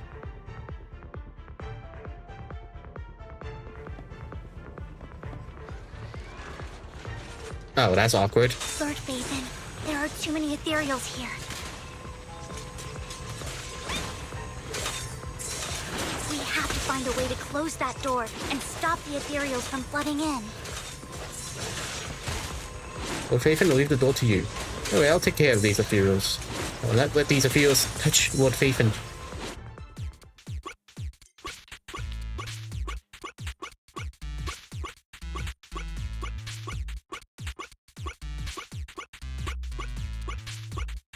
That was easy.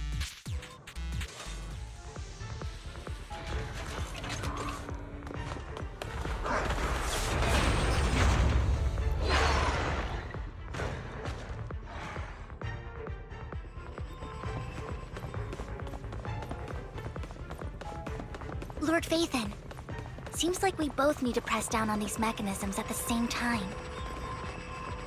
Well, don't push me.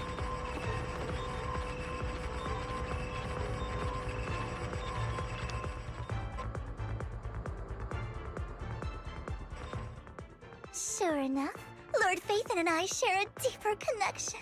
Oh, don't turn into a Gandari. Sorry. I hope I'm not being too forward. Goodness me. Somehow I'm fighting alongside Lord Faithin. It's like all my dreams are coming true. I'm going to wake up any second now, aren't I?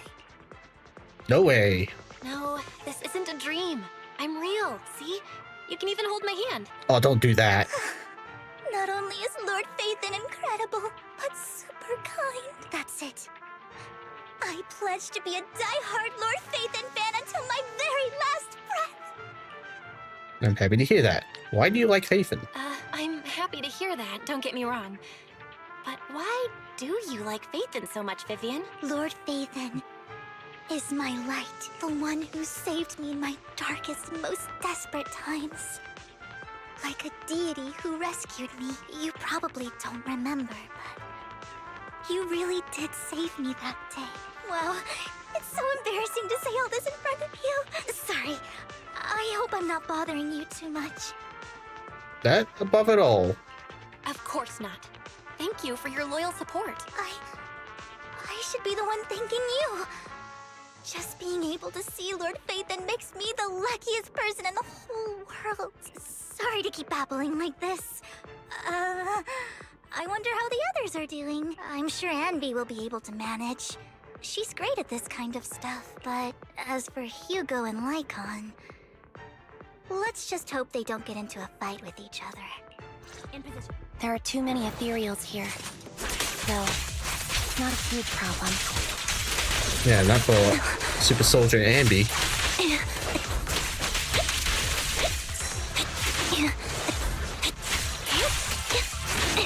A little tricky that I can't parry.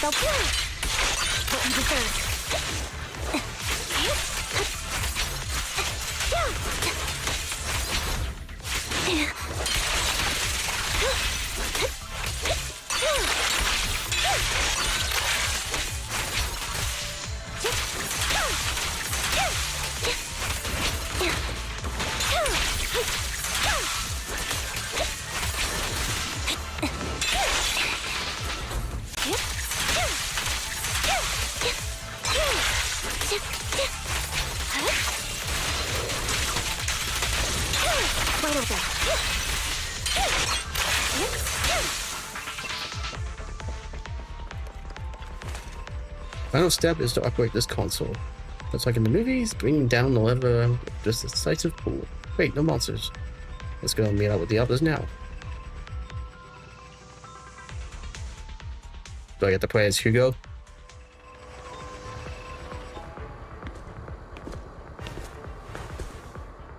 That's kind of cool. So, we have to cooperate to solve this problem. That's a real shame. I have no intention of arguing with you right now. Master Proxy and Miss Vivian are elsewhere, and we must rendezvous with them post-haste. What a coincidence. That's exactly what I was thinking. Just this once, we should trust each other. For the Proxy. I have no objections. Very well. Then you'd better keep your word. I know you've never fully trusted me, Lycon, even before it all fell apart.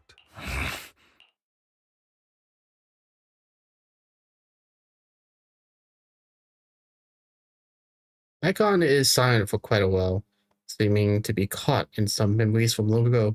You wanted to speak to me alone? I know you and Hugo are as thick as thieves and don't hide anything from one another. But you can't tell him what I'm about to tell you. Did something happen with him? Hugo is an intelligent and gifted child. He learns everything I teach with ease. In time, he'll grow beyond me. Reach a place where people will marvel and look up to him as a beacon. Yeah. As much as I hate to admit it, he always picks things up just a teeny bit quicker than me. But none of that matters, because I can overpower him easy. I don't think being gifted is a good thing for him. What do you mean? He bears a dark and painful past. What he was taught, the hatred he was faced with, everything he picked up. It's all become an integral, inseparable part of him. I believe that beautiful flowers can blossom even in the darkest abyss. But the roots of that flower would draw from evil instead of good. Hatred instead of love. It's a curse that flows through his lineage. A curse that fate branded him with. I've seen far too many people like that throughout this long life of mine. They struggle with this curse their whole lives. But they all end up failing in the end. The path of light is narrow and fleeting. And the darkness is filled with such temptation that dropping your guard for even just a moment can send you spiraling straight into the abyss. Do you mean Hugo's going to be a bad guy? I don't know. I hope he'll always stay true to his heart. That he won't give in to hatred and ambition. That he won't become the dragon that must be slain. But he has inherited the seed of evil. You cannot let it take root. I'm afraid I won't be there to help you. There's not much life left in this old body of mine. So then, Lycon, promise me now, you must hold his chain tight. To restrain him. To stop him. And when necessary, to choke him. Ow. Back to the present, after about a not-so-happy cooperation, Icon and Hugo finally managed to deal with the mechanism. You've become slow. Or maybe you've been on guard against me this whole time, and that's what's slowing you down. Looks like I was right. Lycon. I hope you're aware that the one who betrayed Mockingbird and went to work for the Mayflowers was you. Not me. I would never betray my companion. I don't wish to repeat myself, but you should not break our oath. That's the path I've chosen, and I'm going to stick to it. But you know that path will lead you the wrong way. Who are you to lecture me about right and wrong? I believe any path that makes you feel pain must be the wrong one. Your disgusting sympathies make me sick, Lycon. There's only ever been one person who can kill me or save me, and that is me. Great, it worked!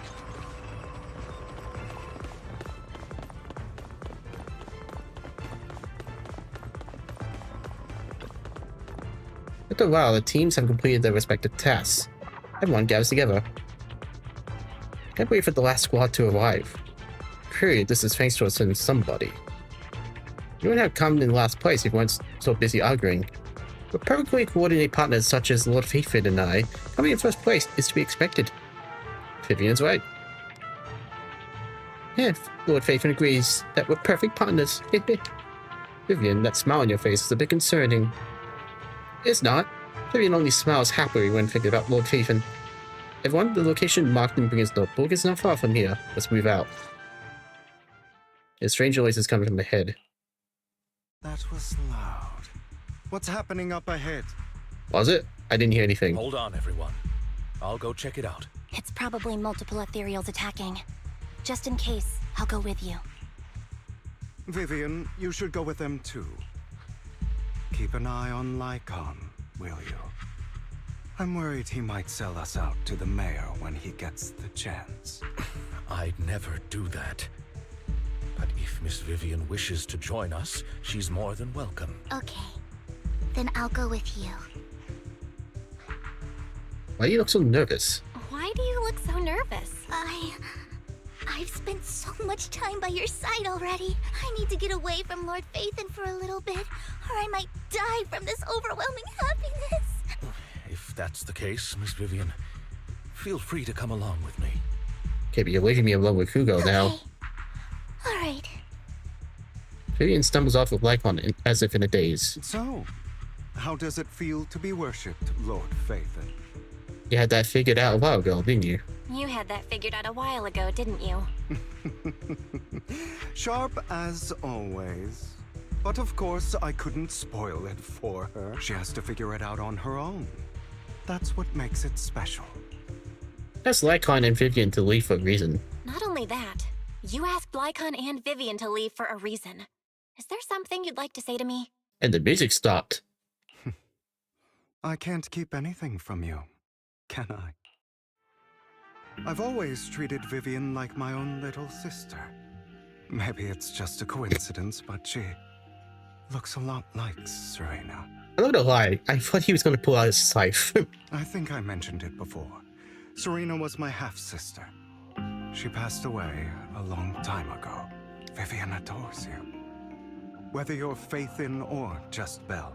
Of course, I also have a lot of respect for someone like you. Strong, fair, and genuinely kind. So I hope... I beg you, please keep her safe. Ugh, red flags are flying. What's that supposed to mean? Hang on. What's that supposed to mean? Think of it as the last bit of conscience I have left. A kid as pure as her. She should stay alongside someone who walks in the light. Like you. Not even Vivian can agree with all my beliefs. One day we'll go our separate ways. Your beliefs?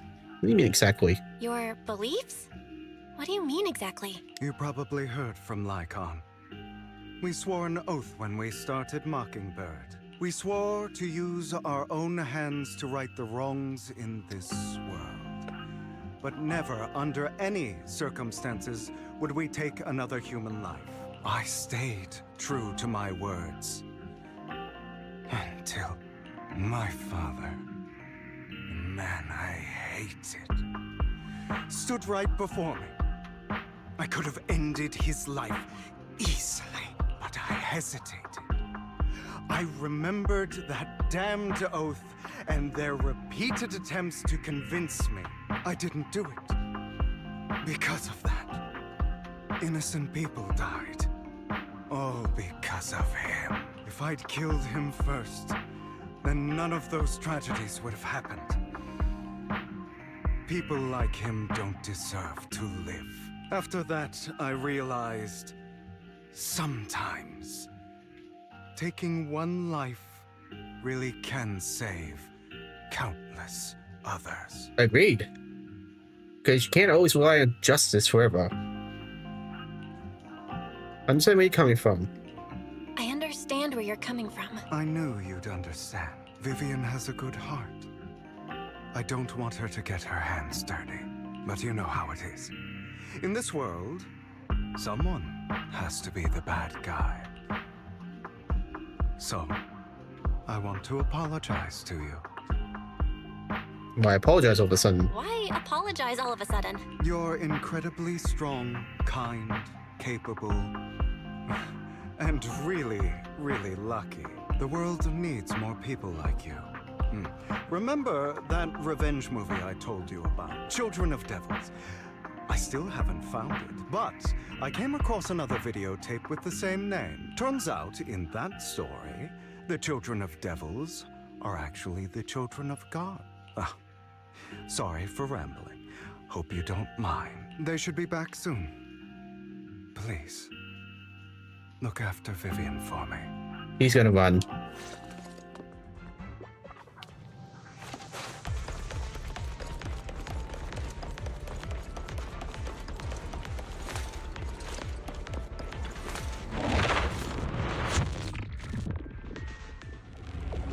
Whoa.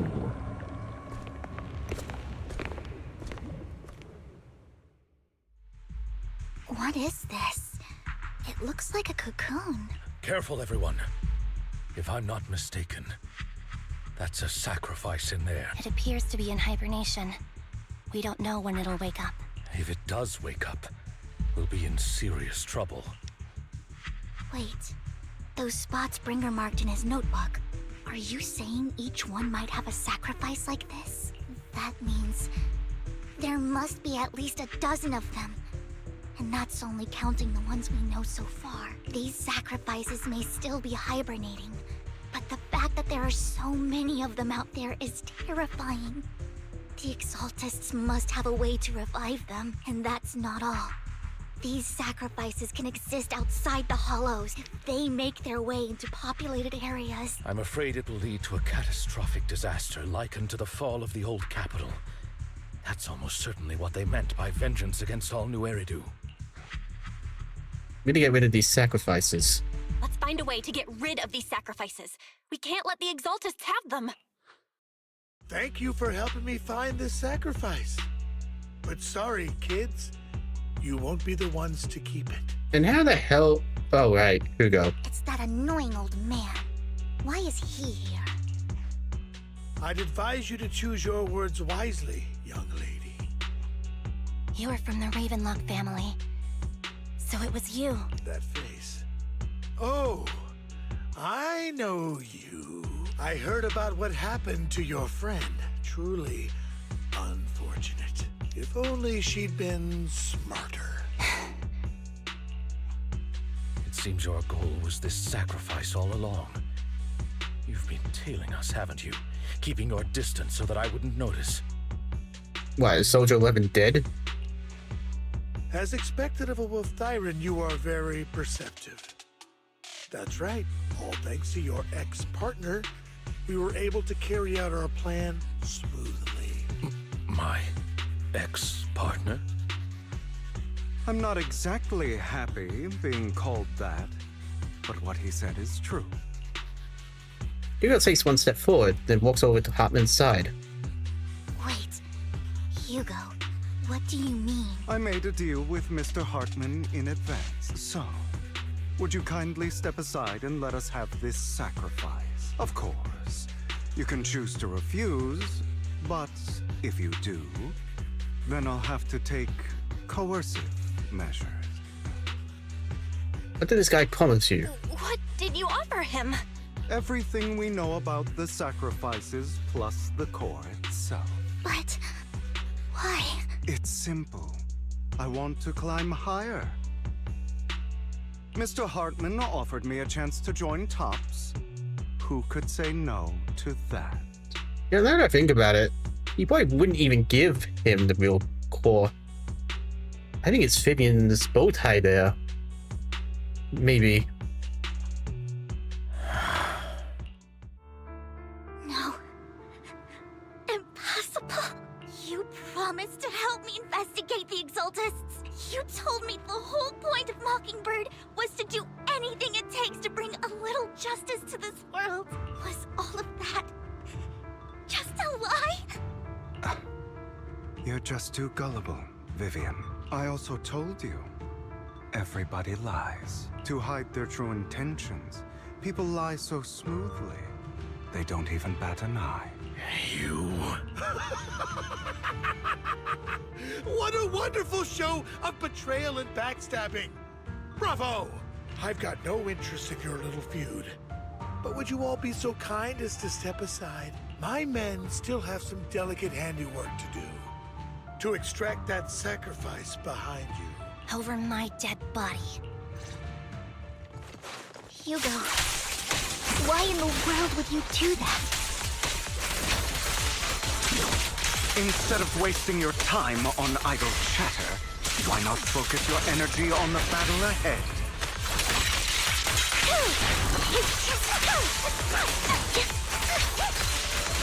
Your plans will never succeed. Ow. It's useless. Don't you get it? Retreat to advance. You're not just going against the people in front of you. You're not going against me.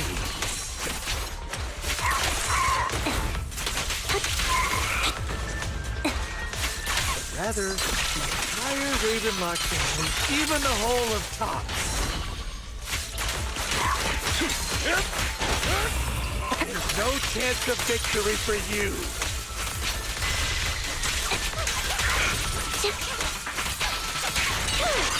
What you deserve. Right over there.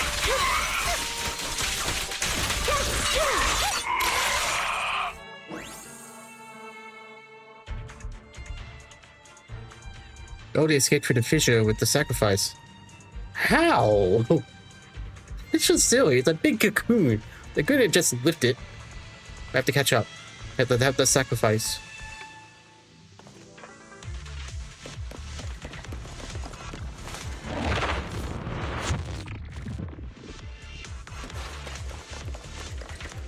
I bet there's gonna be a boss fight, maybe.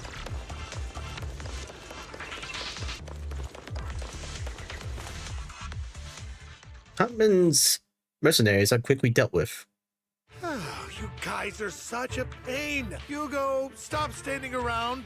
Time for you to act. We had a deal. Give me the sacrifice core now. Did we?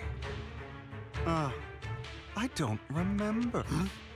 I imagine this is your favorite kind of entertainment. Watching allies betray each other, suspicion festering until it all turns to bitter hatred. Seeing people tear each other apart like wild beasts, just like your decaying family. Does it comfort that dead conscience of yours? Okay, I was expecting him to anti-betray him so fast. Kind of feel like it's gonna be like the build-up for the next episode or something. What's that supposed to mean? I am loving the look on your face right now. Right when you think you've succeeded, I'm here to tell you it was all fake. None of it was real. Let this pain sink in. It's karma for what you did to me back then. You're insane. I have no idea what you're talking about. You still don't recognize me, do you? Let me give you a little hint. My full name is Hugo Vlad Ravenlock. That's impossible. You're part of our family? I may be an illegitimate child, but I have the same blood flowing in my veins as you. I know you. You're that bastard of his. Damn it. I could have sworn you were already. My dear uncle. You were never worthy of your position. You have no claim to the Ravenlock lineage. You may have killed all of my father's other children, but sorry to disappoint. I'm still alive. I am the true heir to the Ravenlock family. You're a bastard. You have no right to inherit the family. That's not for you to decide. Master Edmund is very supportive of my claim. Edmund? That's impossible. You weaseled your way into Top's inner circle? Master Edmund doesn't care who achieves his goal. In other words, he'd happily let me take over the Ravenlock family, as long as I'm more competent than you. Double betrayal. This can't be! You don't know the family's real secret! I know a lot more than you think, including everything that you've done. Just give up. You never even stood a chance. Damn it. This was all fake, right? You were just putting on an act to fool this old man, right? I actually fell for it. Don't do that again. At least give us a heads up next time. Vivian, everything I did was to rightfully inherit the Ravenlock family. That part is true. Now, I'm going to kill this man who stole what was never his. I'll make sure he can never be a threat again. You can't kill him. We still need information from him on the sacrifices and the Exaltists. You must be misunderstanding something, Lycon. Just like you chose the mayor, I chose Tops. At least for now, Tops has the same interests as me. I'm not going to harm my own self-interests. Be it intel on the sacrifices or the core itself. I'm handing everything over to Master Edmund. Why? I just want to take back what's mine. If fate is not willing to give me justice, then I'll just have to seize it with my own hands. Stealing, robbing, lying, or betraying. I'll do whatever it takes. Even if it means selling your soul to the devil? You know about the power struggle between Tops and City Hall. Those elites at Tops would be only too happy to see the Exaltists plotting a grand attack on New Eridu using sacrifices. That would severely harm the Mayflower's reputation and approval rating in New Eridu. And that's exactly what Tops wants to see. If that happens, countless people will die! I'm sorry it has to be this way, but I have to do this. I'm going to get everything Master Edmund wants. Inherit the Ravenlock name, climb to the top. And then I'll be able to change everything for good.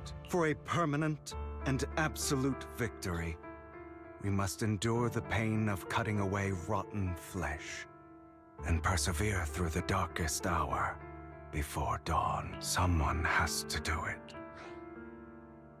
It's not too late for you to stop. Hugo, it's not too late for you to stop. You can still walk away from this. This is the path I've chosen. Without power, resources, or strength, we can't do anything. Mockingbird is the perfect example. All the talk about using our power to tip the scales of justice and hover over them like the sword of Damocles. It's just a delusion. In their eyes, we're nothing but annoying gnats. Mockingbird has never really changed anything or saved anyone. Never in the past, not now, and never will in the future. None of it matters. Don't become the kind of person you hate. But even so, you shouldn't become the kind of person you hate. Sorry, Proxy. I know what you're trying to say, but this isn't some children's story of a dragon slayer becoming an evil dragon. Sometimes, to slay the dragon, you must first become one.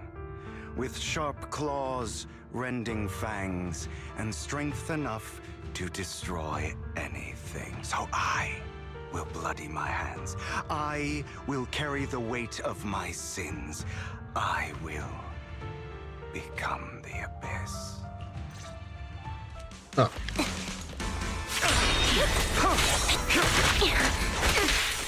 Ow, he hits hard. Uh-oh.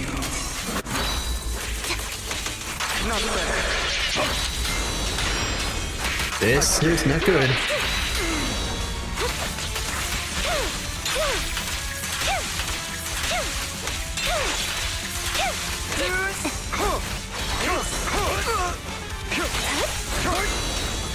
bad.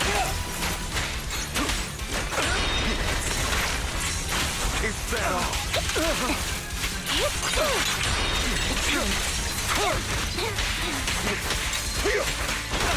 Flip the switch.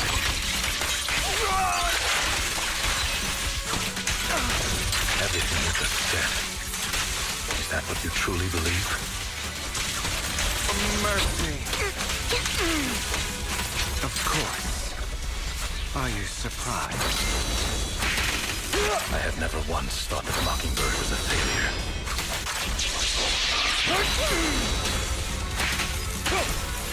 Our actions, no matter how childish or flawed, must have made their mark on the world. I have you now. A perfect conduit. I don't want it to end like this. There must be another way. Truth be told, Proxy, I envy you. The world needs people like you.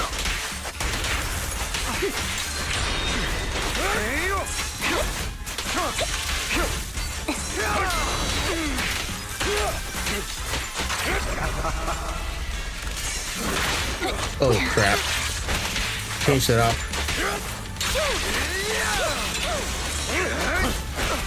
Amateurs.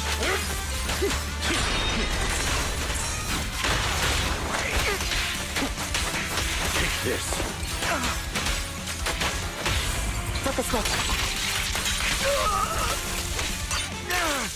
Oof. He sort of gives Jane Doe one for her money. All right, you got me. But too bad. I have my own methods. What are you doing? Well then, make your choice. The sacrifice core, or your precious Faithin. Well, damn. I know you took it. Don't forget, I'm the one who taught you that. Okay, the core is yours. Just leave Lord Faithin alone. What a shame. Did you really think I'd keep my promise? That's right. This is the real me. What's the matter? Thinking of killing me? Didn't you say all life is precious? Drop your foolish facade. I knew it. You... He has inherited the seed of evil. Do not let it take root. When the time comes, you must be the one.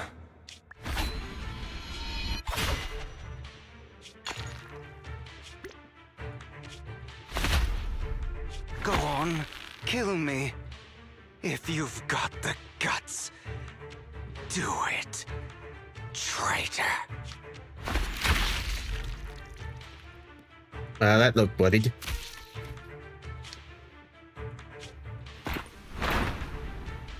I doubt he's dead.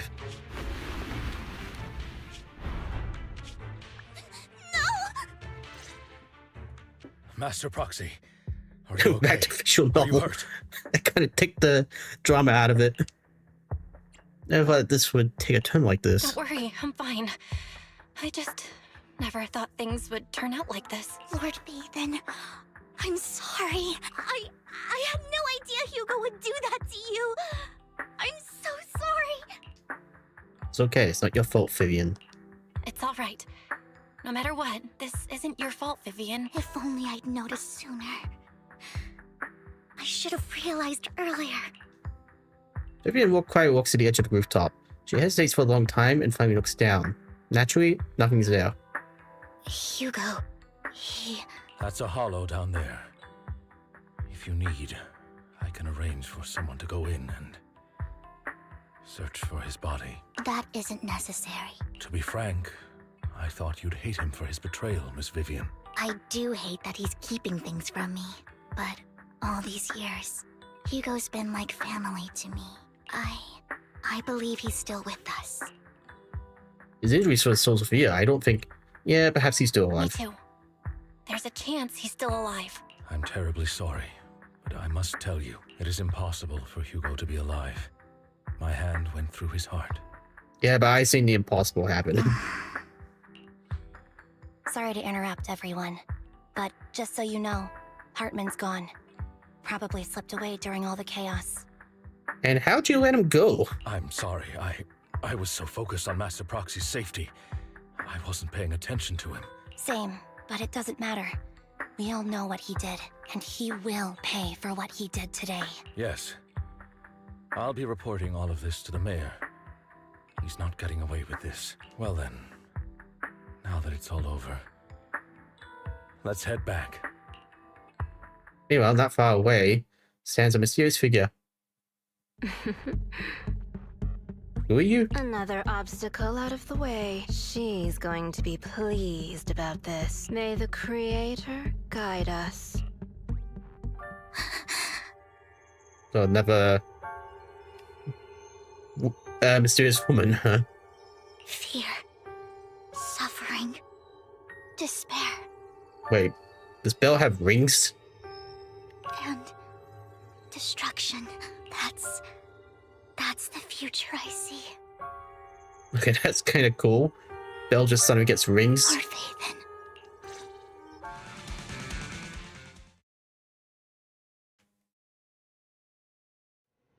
After exiting the hall, Lycon takes his leave while Vivian returns to the video store with us.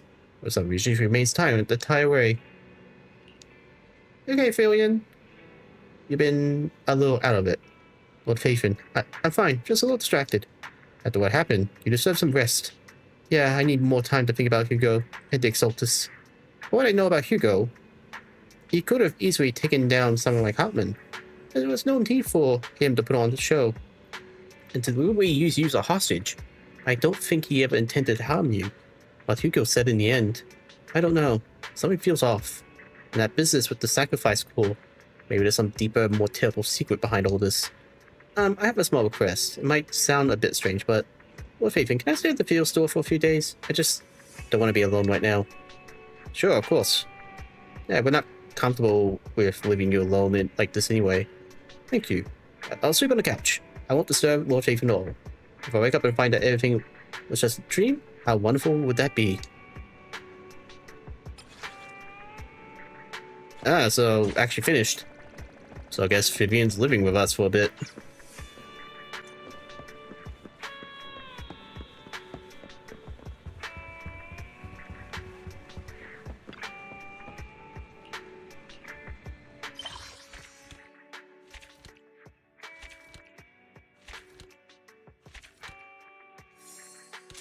Okay, that's cool.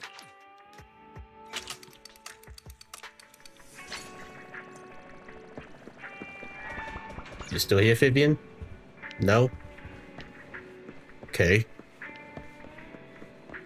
Bit sad.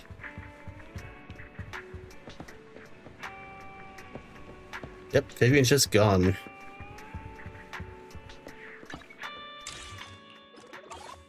Alright, well... let me just check the events real quick.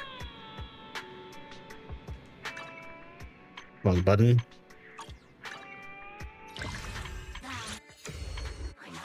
Considering how long the event was,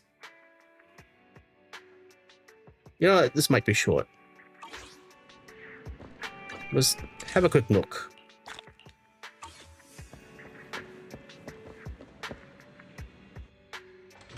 And then I'll wrap things up. Hey, Pogra, how are ya? Thankfully, you're at home, or else I would have made a pointless trip. Hey Mo, this face ring the bell. Isn't she Pogra, the mercenary hired by Lucius during the Tour de Inferno? What's she doing here? Take a breather first. Though we caught her around a few times, she should have only met yours. She's probably here for field day today, right? Must be like that. I'll just act normal. Have you ever home, ma'am? Yeah, what's wrong, beautiful? Is there too much going on in your head? Shh, don't speak yet. Let me guess. You're thinking about how to act in front of me, right, Faithin? Oh my, am I coming on too strong?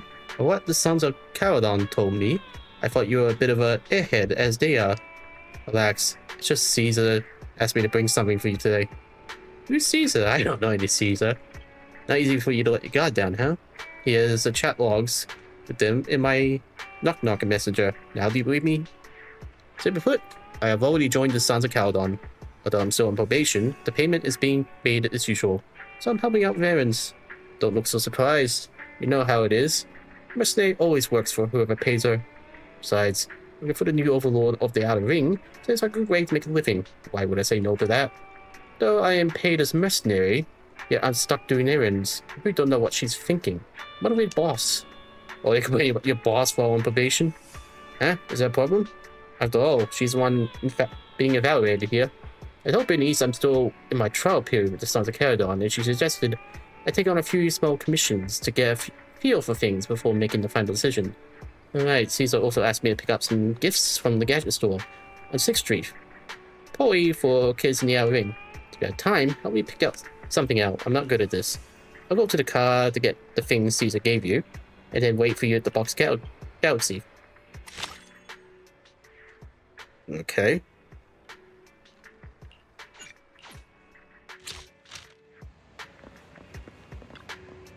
This toy store is awesome. They have all these bowl-shaped toys. The orange one looks great, and the blue one feels really nice. First time I heard the term surprise box, I have no idea what they meant. And now I'm just surprised how profitable they are. People love to try their luck. Luck? We pros don't count on something like that. Definitely feels surprising. Is that what surprise feels like? By thinking about it, I can kinda understand. Not knowing what's inside the box makes you want to open it and check. It's like hunting. Checking out what you caught in the trap is the most thrilling part. The thought alone sends a thrill down my tail. Why are you staring at me? It's just an expression. But it's just a toy, and I'm not totally not interested. Olga bought a few surprise boxes, holding them in her hand and shaking them each back and forth, apparently trying to guess which one is in which. Looks like the little prey has caught up attention. Alright, Caesar just sent me a message saying there's something he wanted to pass along, but he forgot to hand over to me. The rest of the Sons of Caledon said they might also have something to give you in the next few days. I don't know what they are all busy with, dumping all the errands on me. Jeez, it's not like I'm not some freeloading bum. Anyway, I'll take you to the Outer Ring to pick them all up.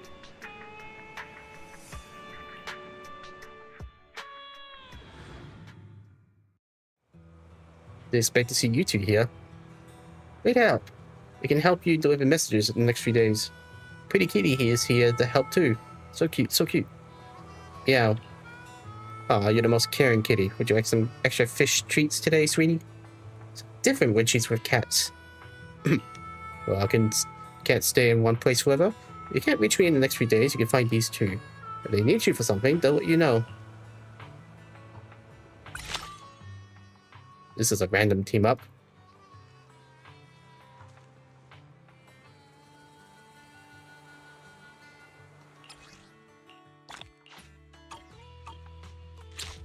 I guess that's done. Well, that was a big eventful story. Hugo, being a bastard child, ended up killing, well, he didn't end up killing his family, but his half-sister is a bit sus. And now Vivian's living with the Raven family for a bit, at least for a few days, but she's probably gonna be living there till the next story. Anyways, that was an interesting story, and now next time I'll be doing Silver Ambi's story. But speaking of Ambi, I wonder if we can actually unlock her. As you can see, I have at least 29 more attempts. I probably won't have enough for a weapon. Maybe. I'll try to get it, but if I can't, I'll save up for trigger. So let's give it a try.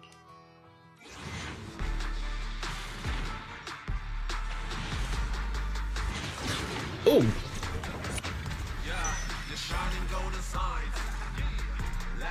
Captain Andy of Silver Squad. Does this new title mean double the pay? We got lucky. Oh, I got lucky. I got super lucky.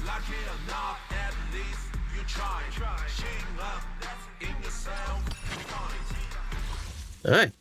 I guess I'll try for a weapon.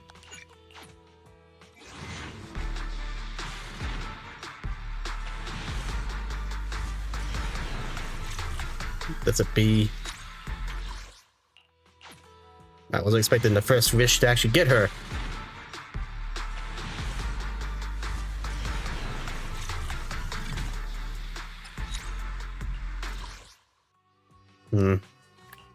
Well, that's actually good. We got frickin' Silver Ambi. We fighting? Want to see the red? If you need help, Looking for No, Standing have to level up and get her gear. Number 0, Ambi. Number 0, Ambi. Oh, wait. There was something. Yeah.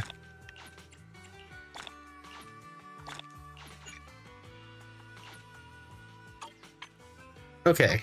Number 0, Ambi.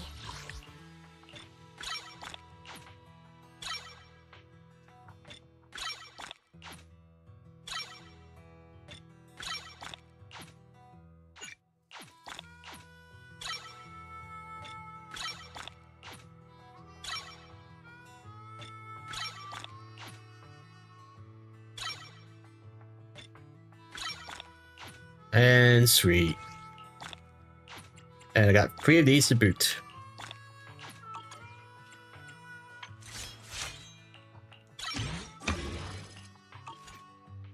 Number 0. I'll do the rest of the leveling later.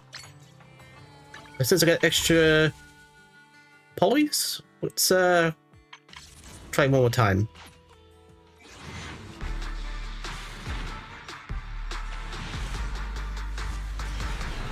Nah. Alright. Well, I got 3 of these. Almost up to 300. It's a B.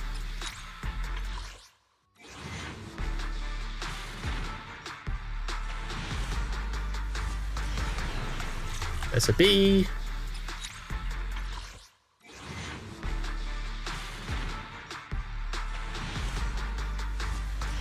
And B. Alright, got like 3 more to get.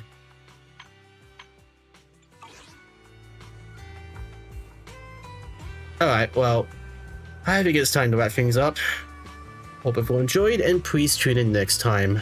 See ya.